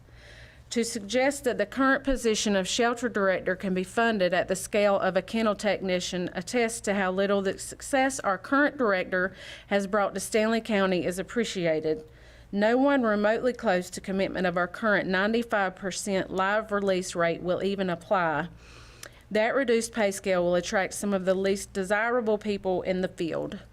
This same commissioner admits publicly that he and several of the commissioners understood that the newest full-time deputy position created at the shelter for fiscal year 2022 was there to help in the kennels when they approved the 5th deputy position. Myself or one of my rescue volunteers are in that shelter weekly, and there are several other volunteers at our shelter regularly. I feel sure we would all agree we have never seen deputies doing kennel work. I have seen them at the desk or not at all. I cannot attest to what they are doing at either time, but I have never seen them in the kennels cleaning, handling animals, walking animals, facilitating adoptions, entering intake of animals, administering care to animals, feeding animals, etc. I do have a suggestion to help remedy this situation. Commissioner Jordan has hinted that there may be a little extra money to up the shelter director position pay and then split the position in two, so let's look at the overall budget. You are now paying 5 full-time deputies and 1 full-time director and using borrowed a part-time position from the sheriff department budget to assist the director with kennel work. It's not working. The July 2022 and August 2022 state inspections reports deficiencies noted or clearly indicated staffing is the issue. The deputies' call volume, response time, impediments to that response time, and that miscellaneous grouping of calls needs to be examined closely. My personal observations as a regular volunteer regarding staffing at SCAPs are that 3 deputies and 3 full-time kennel staff, including a shelter director, can handle the current volume and increase present capacity to better serve our community. Kennel staff do not make as much as deputies. Use that difference transitioning 2 deputies' positions to kennel staff to offer our current shelter director a raise for her unparalleled performance as she has delivered in the current sheriff's name.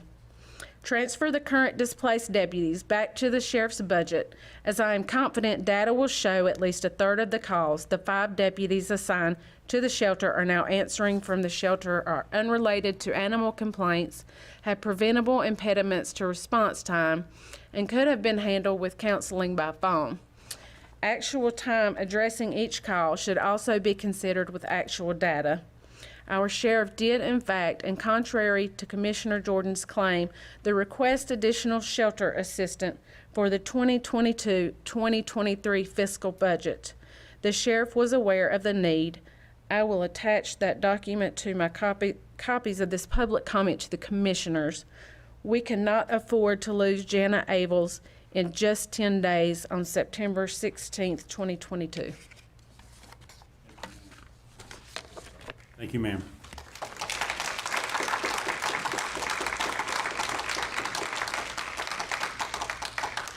That is all the public comments we have signed up. Those are, Commissioner Ashudo, this was your agenda item. I'm going to start this with you, sir. Thank you. First of all, some of y'all sent me an email. I just hadn't got back to you yet. I was going to do it. I was doing research, so I just did not get back to you guys yet, and I plan on sending everyone who sent me the email a link to this thing tonight. Originally, I'm going to try. I don't want to. This is not to throw anybody or the department or anything under the bus. It's just kind of like help y'all explain how we got here, and hopefully, moving forward, these issues can be resolved. Because a lot of times you're not aware of a problem until you see a problem. There wouldn't be a problem. There wouldn't be a problem if you guys weren't here. There wouldn't be a problem. And let me go back a little background. As a county commissioner, my first term, I used to have work days to kind of get a feel for how it works in different departments. And I spent a day in animal control when animal control had it back in probably 2013, 2014. Now that doesn't substitute for somebody doing that every day, but I got a little bit of a feel for what they did. I went on calls with Charles Hartzell and another guy, I can't remember his name, and I was down there at the shelter, spent time talking to Wes Smith. And when I was down there, the animal control people were all down there. They were based out of there. They're making calls in and out of there. When people came in throughout the day, different ones would answer the phone and different ones would work in the kennel, and different animal control officers would take care of customers plus answer calls. And back then, I believe they were picking up cats, which no longer do they. It's a new thing now where they just set traps, and a lot of times the people bring the traps in on appointment times. So back in, so when this came up, I started looking into it, and maybe it was just ignorant on my part. I did not realize that, and how you pronounce John's last name? Aviles? I didn't want to miss Aviles. You know, I was under the assumption that she had control of the whole department when she just had control of the shelter. So she basically had no control over the deputies that were working in the department. And so that was kind of like an eye-opener for me, but I guess she's a civilian, so the civilians don't have any comments off of that. But I did some statistics. Oh, and how this happened, and that's why I have on the agenda later, we're going to talk about work session and closed session stuff. Because a lot of this discussion, for my understanding, because I was not a county commissioner at the time, was talked about in the back room, either in closed session, and now I found out that maybe they had a work session afterwards. So it was kind of most of this discussion about moving animal control from animal control to the sheriff's office was done out of the public eye. And as part of that, a couple things. They've done a great job in the last 2 years. The sheriff's office took over on 11/2/20 and to 9/2/22.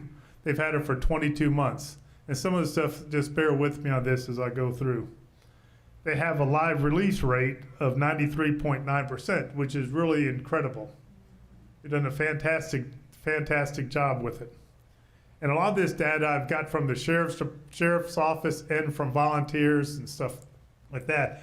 And by the way, I didn't plan on giving a presentation for this, but I did have County Manager Lucas reach out to the sheriff's office to see if they could have somebody here to make a presentation for us about the status of animal protection services.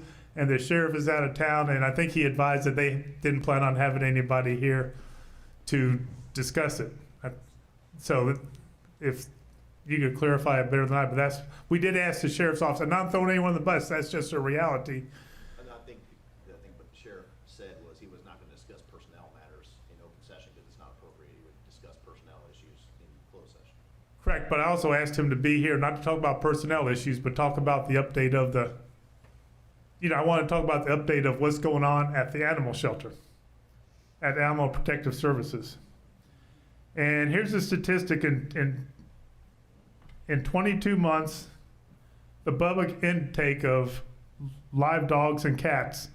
Over that 22 months, they've had 1,063 dogs taken in and 1,384 cats. Now, of that, the 1,300 cats, they were all taken in, I guess, by people dropping them off.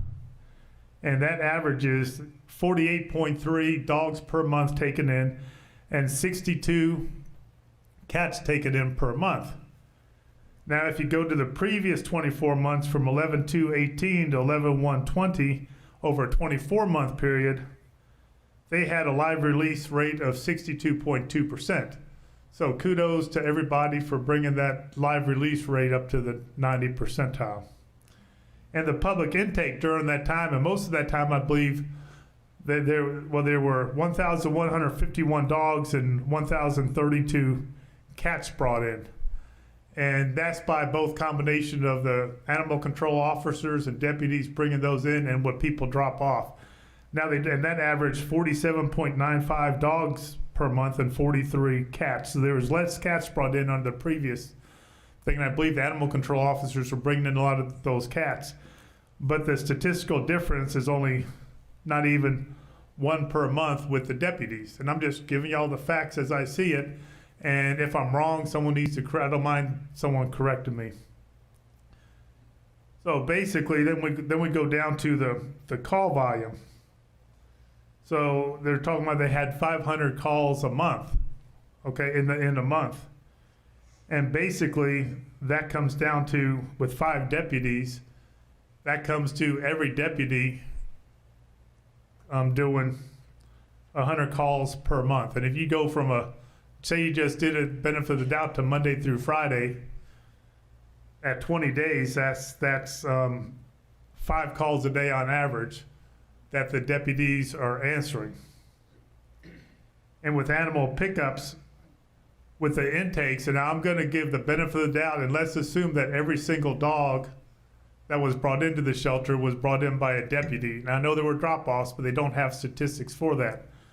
That means say a 20 divided by 5, that means that each deputy was bringing in an average of 10 animals per month. And assuming that they brought all the dogs in. And a couple of things I was looking at with and also when the change was made, the sheriff, and this is just facts that I found, and I think I tell the sheriff the difference in pay. I think that's open to the public because it's not a personnel. I just want to make sure the salaries.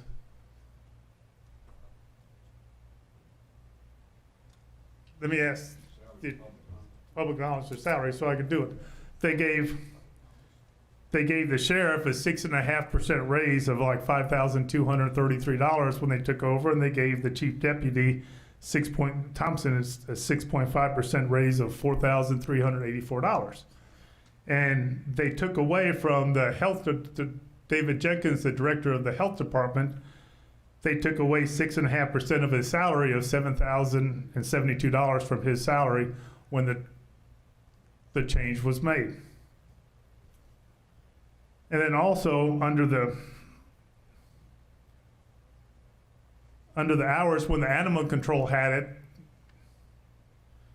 their hours were 9:30 to 4 Monday through Friday, 10 to 12 on Saturdays. Since the sheriff's office has taken over, the hours are Tuesday, Wednesday, and Thursday and Friday from 12 to 4:30, and the fourth Saturday from 12 to 4:30. So the hours for the public to come in has been reduced. And a concern I had, like I said, this is just information I had, and I wish the sheriff's office was here to answer this and stuff. I'm not throwing them on the bus, I'm just looking at this. And we have approved, and since the sheriff's office has taken over, we have approved an extra $153,000 we have.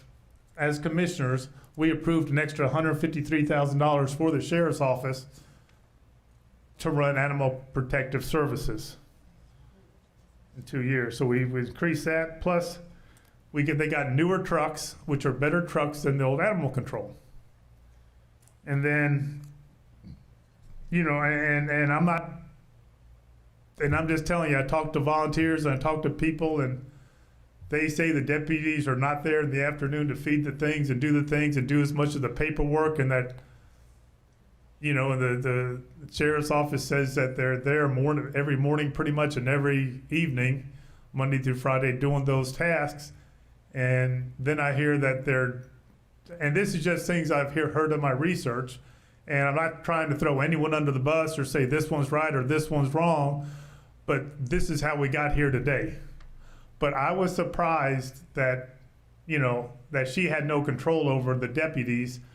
And then I was looking at the chain of command, And I was questioning whether the deputies were based out of animal control or if they were based out of the sheriff's office. And then I hear that, well, no, they're just all on calls all day. So they're on calls all day, they're based out of nowhere. And my thing was, then I hear that they've said in the conversation with the sheriff's office that sometimes these animal control officers assist the deputies on other calls that are non-animal protective services related. And moving forward, I understand they've changed the chain of command a little bit to where everybody's going to report to the same sergeant down there. And my understanding is the sergeant has a desk down there at Animal Protective Service. And I don't know if he was stationed there all the time, but my understanding is that he's there quite a bit now. And, you know, we give the sheriff's office more money. And I was surprised by hearing different things, and, you know, you hear two different stories, but I was under the impression that these deputies that we were given for animal control were going to be for animal control and not for doing other things with the sheriff's office. So that's about where we're at. And I'm not trying to throw anyone on the bus. I'm just thinking that if we give them more staff and we give them more things, if they need more money, if they need more sheriffs to help with more deputies to assist with all their calls for non-animal related stuff, that's a separate issue than us funding and giving more money and giving better trucks to the Animal Protective Services and them doing somewhere else. Because evidently they say, well, when it's slow, they help us with this or that. Well, we wouldn't be in this situation if there wasn't work to be done at the Animal Protective Services shelter. And then the other thing is, I think there was some things on Facebook about the reality of it is that the 30-day policy, you know, then there becomes that thing of what do you do? What do you do after 30 days with the animals? You know, what do you do with them?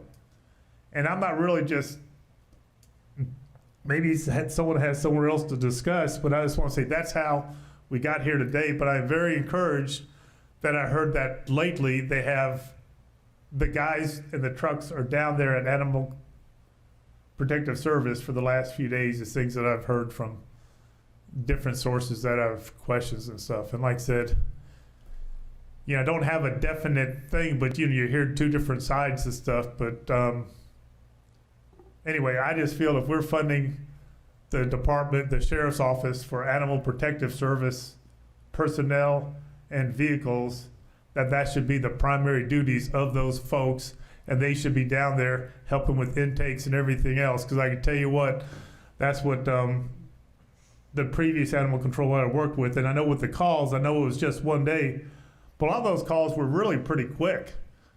You know, coming down and dropping off a trap or this or that, and then, you know, I had one lady was calling because they couldn't bring the animals. If a feral cat was captured, they couldn't bring it down there for 3 or 4 days while it's closed, so they're expected to feed the feral cat, and it just stays there. So you're expecting the citizens to do that, and then that's pretty much. I don't know if anyone wants to add to the discussion, but that's kind of what I found out. But my encouragement is that there's an understanding there, and it looks like they have deputies down there now, and they're covering the place and stuff like that. So hopefully moving forward, there can be communication on this issue, and I don't know if anyone else wants to chime in. Commissioner?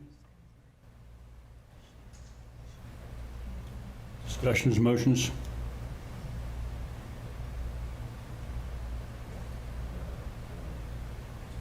Mr. Barbie? Something that's been bothering me. Before the sheriff took over, we had a $500,000 budget in animal control. And you heard the salaries mentioned increased. When they took over, we increased that $250,000 to $750,000. Now we just increased it another $150,000. So it's getting up there pretty expensive. And I think if we're funding 6 deputies for animal control, that's what they should be used for.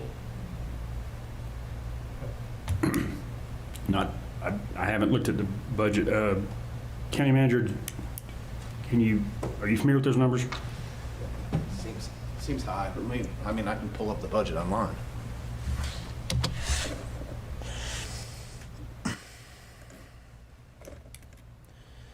I do know just from conversations with different people asking for public information, I know that the budget has increased by $150,000 since the sheriff's office has taken it over.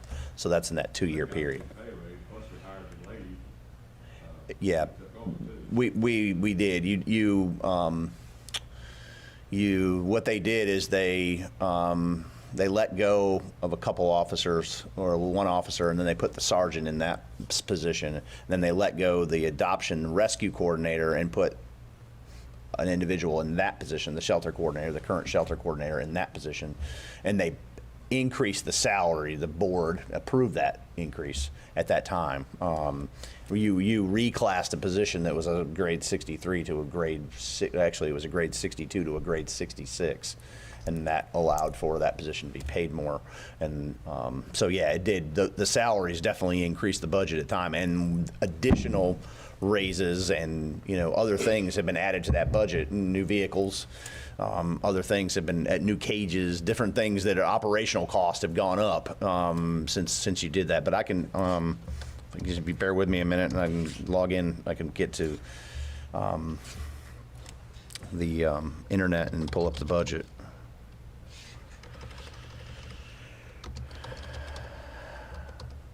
Mike, do you want solid numbers, or do you have that invention? I just think who we've got hired to work animal control should be working animal control. When animal control was under the health department, there were 4 deputies and a adoption rescue coordinator. When it went under the sheriff's office, there were 3 deputies, a sergeant, and then a shelter coordinator that was hired. So there were 5 with each. And then just recently, as part of this budget, we approved another APS deputy. And for the last year, the sheriff's office has been had reallocated a position, part-time position from the courthouse to APS because there was opportunity to do that. And so for the last year, there's been a part-time person down there pretty much every day helping with shelter duties. So in essence, you've had 6.5 positions, 5.5 positions for a year, and now you have 6.5 positions there.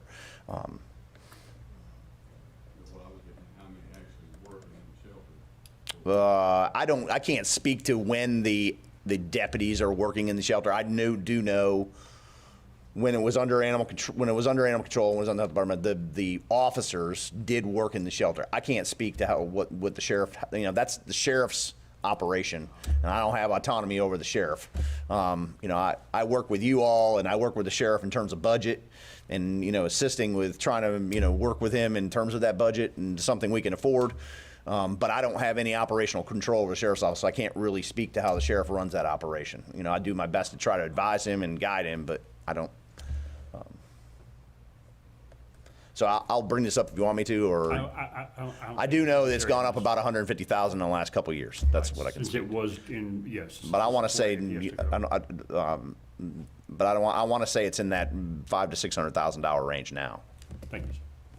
Just to add one more thing, I did go down there. I was scheduled to have a work day with Jenna in late July, but every time I go to do stuff like that, it seems like COVID.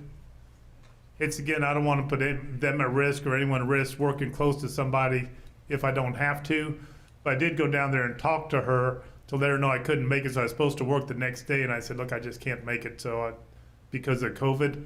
And I had a good conversation with her, and that was right after the weekend that she had that successful adoption where she adopted like 20 some animals, like all but 1 or 2 animals that she adopted. She helped get adopted and stuff like that. So, and she worked pretty, her and the other one were working pretty hard trying to clean the kennels and stuff like that after the animals were adopted and put in homes. Yeah, Mr. Chairman, we fund the sheriff department, and we fund the animal control, which is part of his budget. The sheriff is in charge of the animal control and the deputies. It's not our job to make management decisions for the sheriff. The sheriff is the highest elected official in this county. And the voters put the sheriff in office. And the sheriff is responsible for the animal shelter. The commission is responsible for making sure we fund our departments. We do not make management decisions. Well spoken, sir. Anything else from commissioners? No motions from the board? Okay, moving on. Next item on our agenda, Public Safety Complex. Sir. We've done public comment. Yeah, we've already done. This one is, who is this one? Andy Lucas.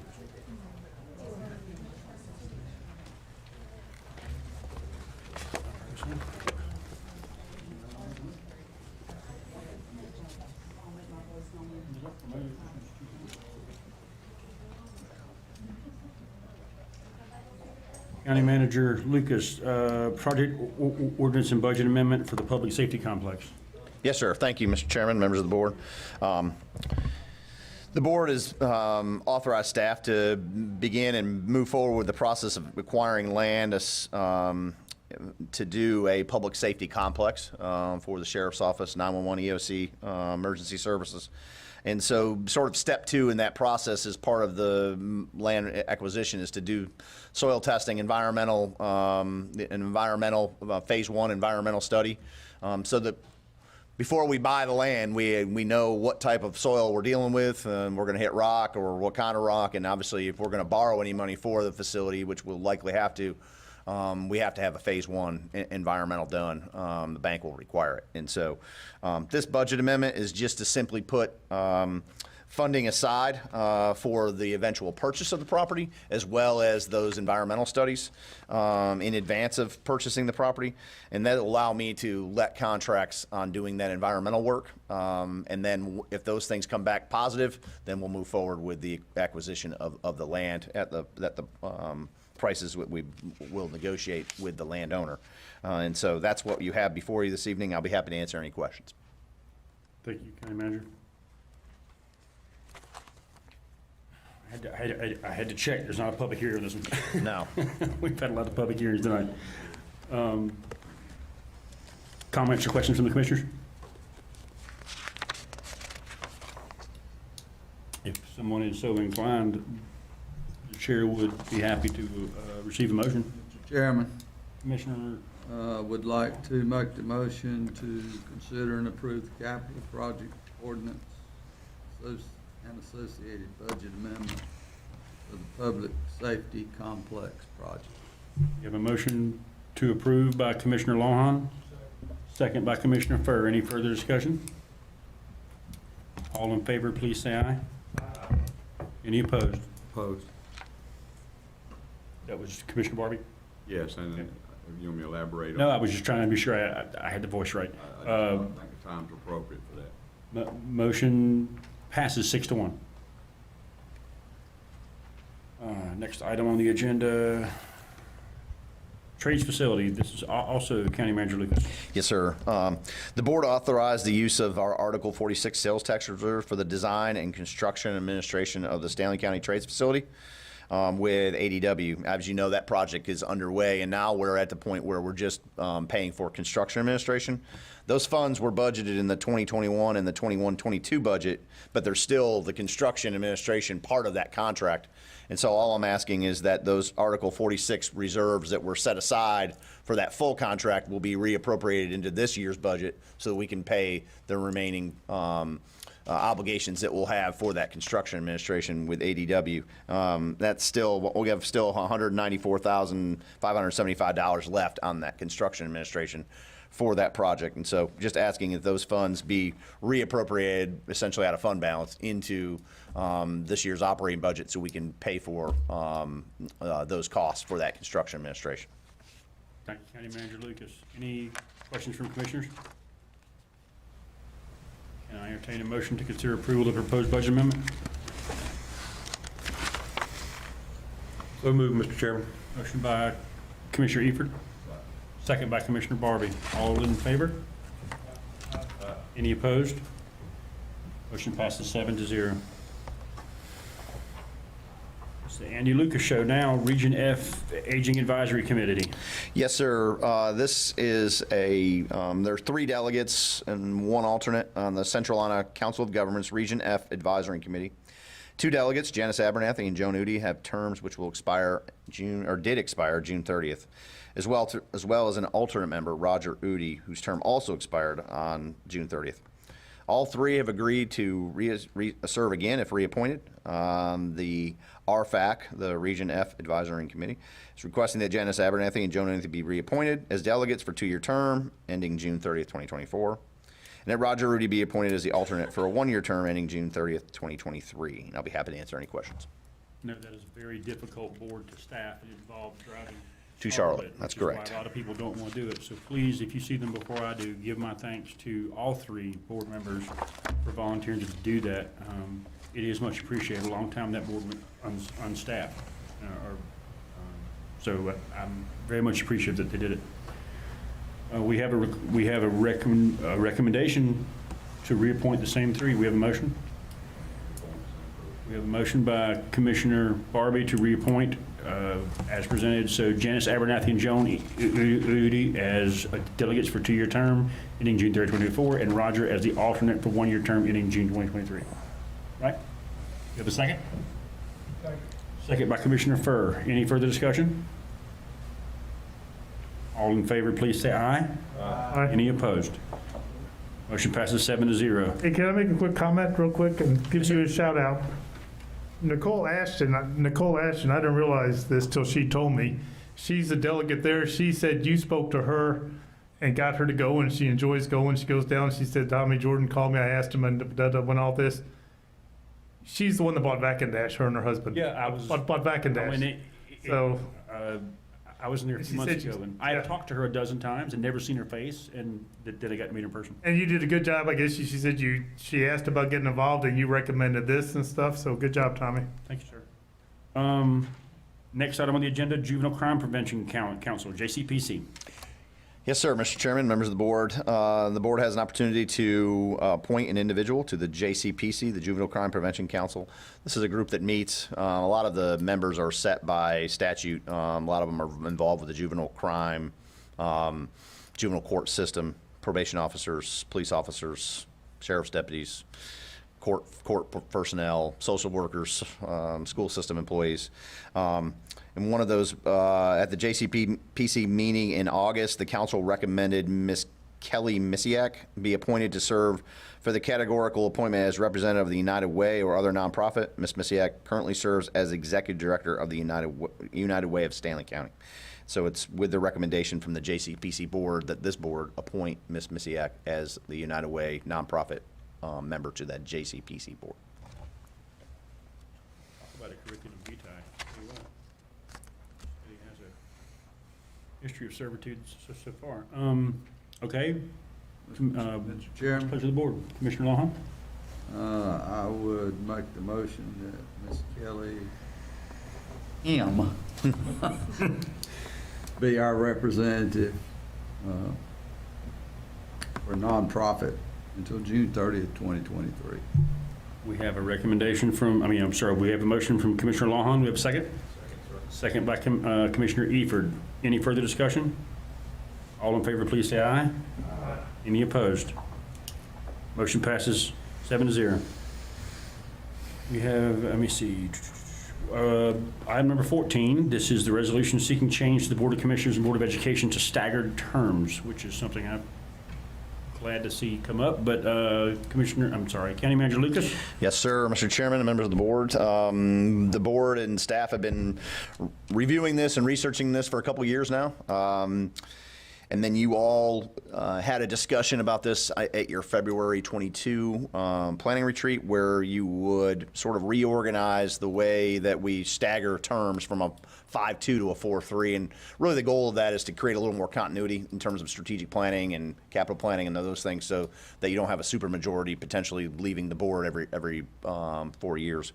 And so you discussed that, wanted us to look at that and have conversations with our General Assembly representatives, delegation, as well as the school board. The county staff communicated with the school board. They've given you a letter that they're fine with changing it to 4-3. And basically the way that would work is one of the at-large members would, that seat, it would affect the school board first. It would affect them in 2024. And so when they're at large, because they'll have an at-large member running, and that's when they have 5 running, it will affect us again in this board in 2026 when you have 5 running, and that at-large member would run at a 2-year term. And so then in 2 years, they would be with the other at-large member and one other member or district member for three seats versus 4 seats. But it'll affect the school board first in 2024 because they'll have 5. Because the way it works now, you all have 5 and they have 2, and 2 years from now it'll be 2. You all have 2 and they have 5, and this will get everybody to be 4-3. And so before you this evening is a letter from the school board saying that they're fine with changing it to 4-3, and a resolution that we can then send to our General Assembly, our delegation of General Assembly to assist them with getting this, because this will require special legislation, a local bill, in the long session of the General Assembly. So hopefully we can get this to take place sometime in the spring, summer of 2023, in advance of the 2024 election for the school board. I'll be happy to answer any questions. Any questions from the commissioners? County Manager Lucas? I was just going to say, Representative Sasser said he was all for this if he could get both bodies to ask him to do that. So I'm glad we got it all together. I do make a motion that we ask our legislative body to make this change. Going from a 5-2 split to a 4-3 election cycle for us and for the Board of Education. We have a motion from Commissioner Shudo. Do we have a second? Second. Second by Commissioner Lawhon. Along the avenue of further discussion, this is one of the things I've wanted to see done for years, and I'm glad to see it finally got done. And in case anybody's curious, just to say it on the record, for anybody that may be curious, the whole purpose of this is just simply to, well, the purpose I like about this, I said it that way, is just simply to balance out the knowledge transfer on an electoral process. So right now we have 2 and 5. If all 5 run, 80% of your board just got replaced with freshmen overnight. This preserves a little bit of transfer of knowledge, so at least no more than 4 can go off at one time, preserving the integrity of experienced board members, so you're not stuck with a freshman board, or not a huge majority of freshman board. And that applies to the school board and the Board of Commissioners too. Any other comments?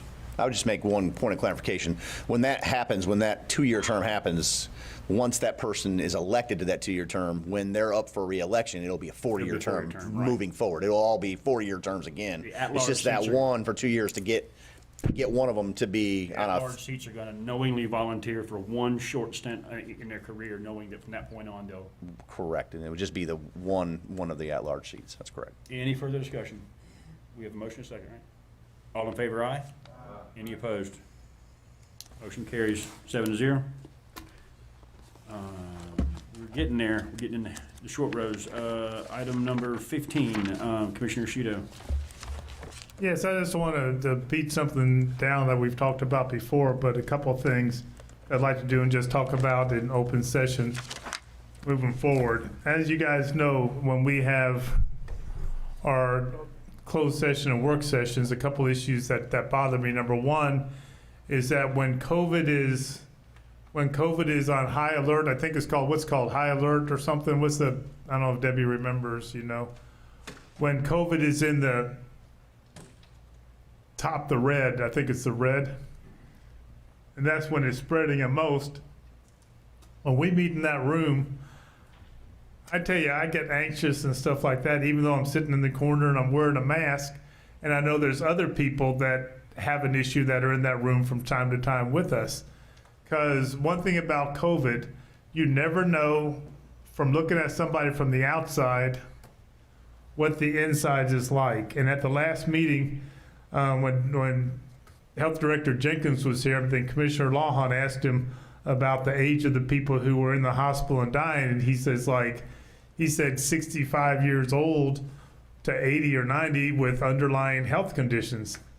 Man, I'm 63, right on that, knocking on that door, and I have a bunch of underlying health conditions. And I have a lot of friends who have had COVID, and even though they don't go into the hospital and die, they have months of recovery, months of that inward thing. So all I'm asking, if we could do that, is when we're in red, when COVID is high, because most likely COVID is gonna hit again in the fall, what they're predicting, that when it's at that level, if we could just move our meeting to the partnership room. That's all I'm asking, if you guys would like to do that or not. Thank you, Commissioner. On that one. Comments from Commissioner? This is just a discussion item, I believe, right? Comments from Commissioners? Andy, is the partnership room is used often, right? It is. In fact, I don't believe it's even available to use. It's booked the rest of the year. At least through November, is that correct? Yeah. It's booked on the Mondays that we move to first week of December because of elections, precinct division training is part of it, so it gets used a lot in the evenings. So I mean, even if you wanted to meet over there, it wouldn't be available to meet over there until at least December. But you would have to, and I know COVID's going to be up and down, so you would have to reserve that room every Monday for us. Yeah, so it would restrict it from anybody else using it. That's correct. Thank you. Mr. Chairman, Commissioner Lawhon? I believe that if someone does not want to attend a meeting in person, they can call in just like Commissioner Allman did. That is correct, sir. And if you have concerns about COVID and you want to attend a meeting but not be present, then you should be able to call in. I do believe our current setup does allow for that. Our current rules allow you can call in for whatever reason. I've done it from vacation or that kind of thing.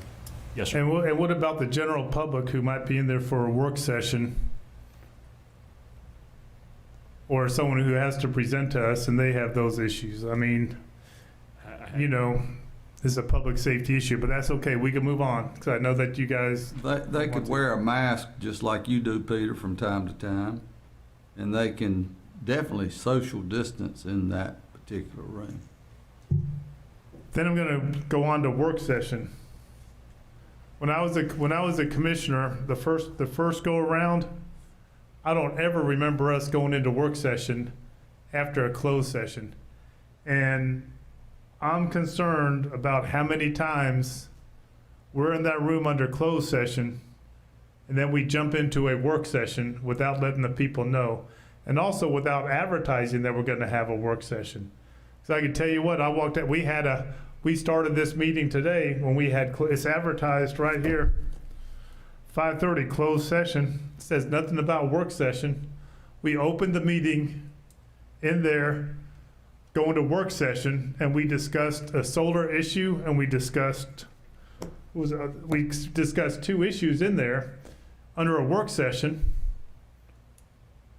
without advertising it and the press is out here. And then sometimes we go, okay, we're going to closed session or work session, and we walk out the door and you say, okay, we're in work session now, which is supposed to be open to the public.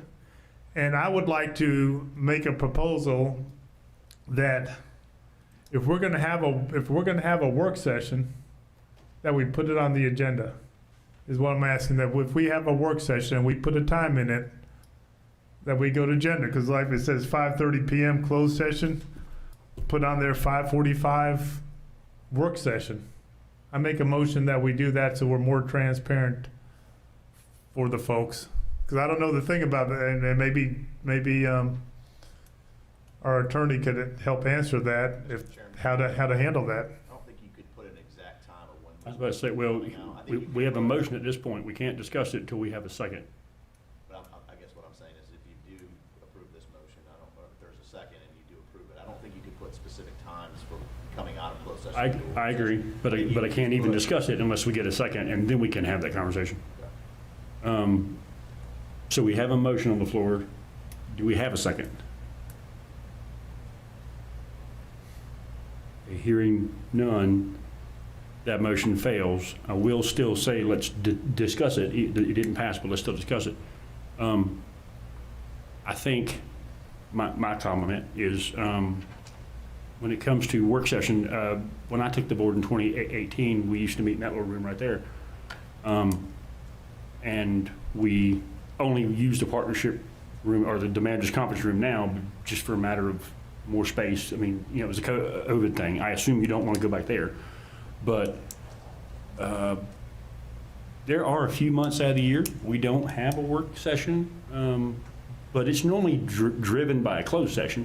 You know, hey, if we have a closed session item, we're going to be here at 5:30. If that closed session item takes 15 minutes, it's normally, okay, we're there, we have 15 minutes. We can all go have a Coke, talk, go out here and commingle, or we can sometimes go, well, okay, closed session's done. Does anybody have anything they want to discuss in work session? At that point, the doors are open. We've met the public meeting law, just like we did in there. You know, the public is, I've never seen the public have a desire to come into a work session. However, the press does. Charles does. I mean, Charles knows when they are, and Charles knows when you show up. So that, I'm not against what you're saying, but I agree with what County Manager Lucas said. You can't really, a work session may last 5 to 10 minutes, so most times it's kind of hard to put that into an agenda that, hey, I'm going to carve out 5:50 to 5:55 for work session. That's my only thinking. Well, Charles has missed the last 2 work sessions, and he was here.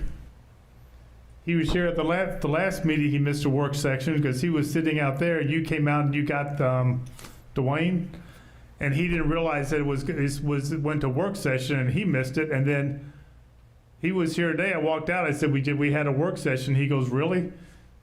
And he missed the first part of our meeting. So it's like, if we're going to have a work session, to me, that's like not as violating rules of meeting. We will just make sure it's clarified on the agenda. And you almost need to come out here and tell everybody out here that we're going into work session.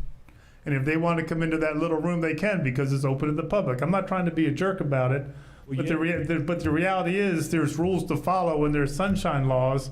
And I know it's comfortable sometimes just being the easy way out, but everyone talks about transparency. But how can 4 of us meet in a room and call it a work session and talk about stuff? Let me be clear. You don't want 7 of us to meet in that room, but you're okay if like 100 do. If y'all decide to go in there, we'll have to do that, because we'll have to open it. Then we could just have it out here. The recommendation to me, I would rather just come out here. And honestly, when we have closed session, I wouldn't mind coming out here and meeting, and the people have to leave if we're in open session. I mean, in closed session. And if we're in open session, work session, I say we come out here and talk, so everybody can hear us do business. Okay. I think the easy remedy for us is to just put down that we'll go in closed session and work session. We get to work session, we don't, and we'll put the room on there. It's a Gene McIntyre room, which has an external entrance. So if somebody wants to go to that meeting, they are able to go in that entrance. That room's got 3 entrances, we'll yeah. just simply say we're in closed session. You'll have to wait outside until we're done. Josh Morton room? Yeah, Josh Morton. Sorry. And then somebody would have to come out, and I'm okay with that, but somebody has to come out and tell the people that we're in work session. Yeah. At this point, we don't have any actual motion, so you can do it how you see fit, sir. That's fine. Anything else on that agenda item about closed session and work session location? Okay, moving on to item 16, consent agenda. You guys have all seen it. It's in your packet. I would love to seek a motion to Make a motion to approve the consent agenda as approved. Thank you, Commissioner Eford. He's as quick as you when it comes to. We have a motion by Commissioner Lawhon. Do we have a second? I I want to go home and eat tonight. I'm gonna wait and see. Do we have a second? Was that you, Lane? Okay, we have a second by Commissioner Furr. Any further discussion? All in favor? Aye. We have, okay, consent agenda is accepted. Board comments. I don't remember which end I started. You know what? Commissioner Shudo, I'll start with you. Okay, Commissioner Barbie. Yes, I want to thank, and I'm sorry, I apologize, I forgot your last name, Reverend. Louis, for bringing up the point of the undocumented. Drag show? Yeah, the drag show. In other words, I want to personally come out and say that I'm proposed against that. I think if we don't speak up against it, then we sit back, we condone it. I don't condone it.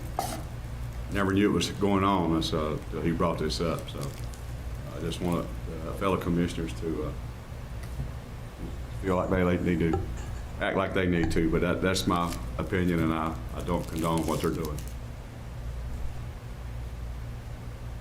Commissioner Evert? Thank you, Mr. Chairman. Pastor, thank you for coming and sharing your comments. I agree 100%. You guys just approved the fireworks show for the city of Locust, September 17th. It's a Saturday, will be our end of finale summer concert. What's the name of the band? South? What? Anyway, South something. Anyway, but y'all are invited to come out. Again, we'll have the fireworks, vendors, and everything like that. So September 17th. In Locust, yeah, that's what, okay. Thank you, sir. In Locust, Commissioner. Anything else? No, sir, I'm done. Thank you. Do you want to come up and just give his comments for him, ma'am? He's getting old, it happens. He's delirious at this point, we all are. Commissioner Furr, you're delirious when you got here. Commissioner Lawhon. Pastor Louis? Yes, sir. The county commissioners have jurisdiction over unincorporated areas. Have you spoke with the Albemarle City Council about your concerns? No, sir, but my understanding is they'll be having another meeting a little later this month. The event is the 24th. Their meeting will be before the 24th. So I'd hope to go then to present the concerns. I encourage you to do that, and I applaud you for your stance. Well, I think that just leaves me. And I talk a lot. Anyway, Commissioner Zach signed off. He had to run. I'll leave my comments for later. I need to go eat too. Wait, what now? When is it? Can we sing? Oh, come on, I ain't scared. Come on. You might as well have a good tradition tonight. All right, well, for the record, Commissioner Ether does not wish to celebrate Commissioner Barbie's birthday. Can you print that in the paper, Charles?